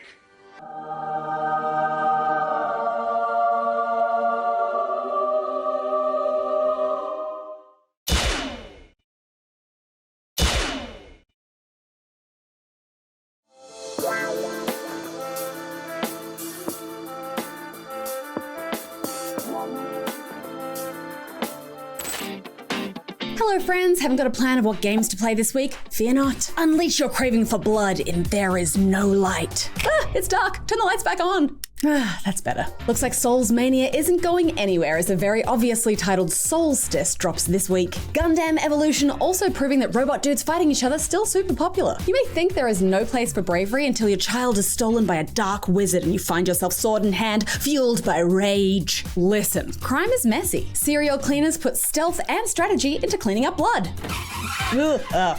That's gonna leave a stain. Keep slimes fed and happy in the colourful and squishy Slime Rancher 2. The Diofield Chronicle promises an all-new real-time tactical battle system. Or a RITB, I guess. Beacon Pines is a game for furries. I mean, it's a game about furry creatures who collect words to change the course of fate.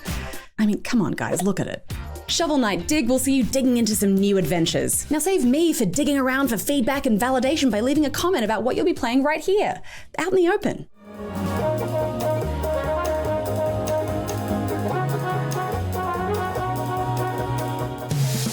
Shorts, they're summer's pants.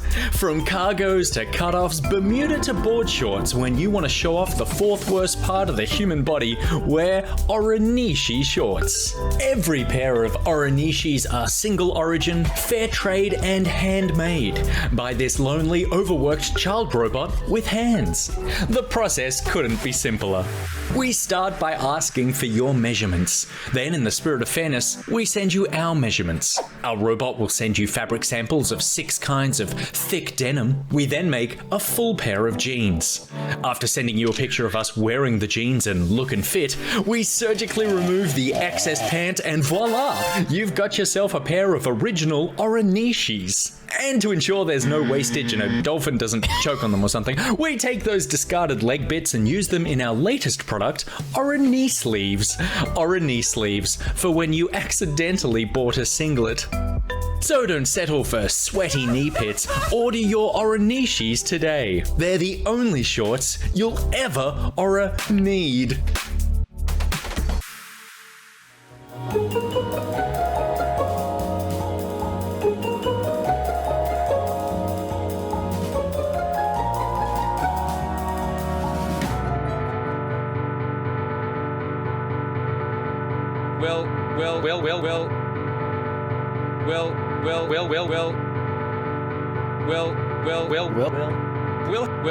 Little Will.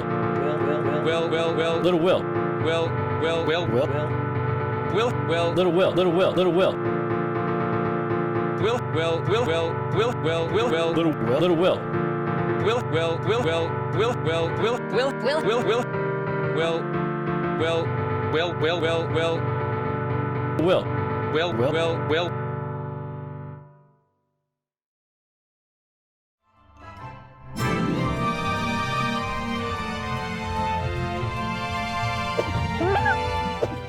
Welcome back to Back Pocket. Will. He does say Will a lot. Well, it felt.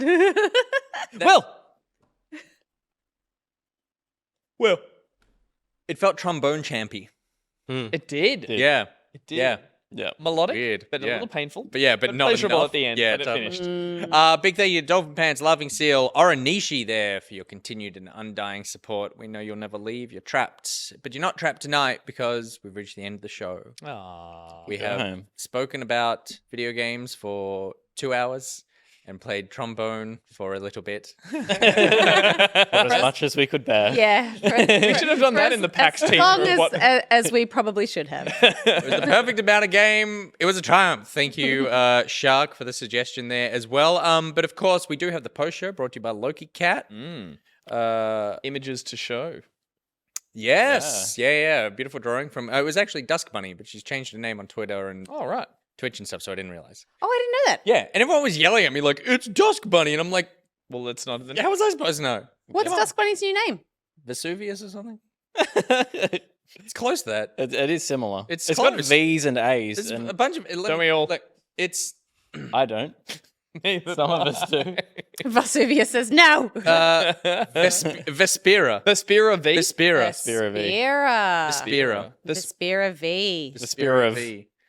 I'm trying to work out. You know, when you read something for the first time, you're like, if I say it really fast, or am I saying, am I saying something else? But I'm an eldritch god. Oh, okay. But thank you very much. So we got Loki Cat's post shows coming up. Loki Cat, who, and I mean this genuinely, I can imagine Loki Cat with a trombone. Don't you reckon that fits with the whole vibe, like Alf Stewart,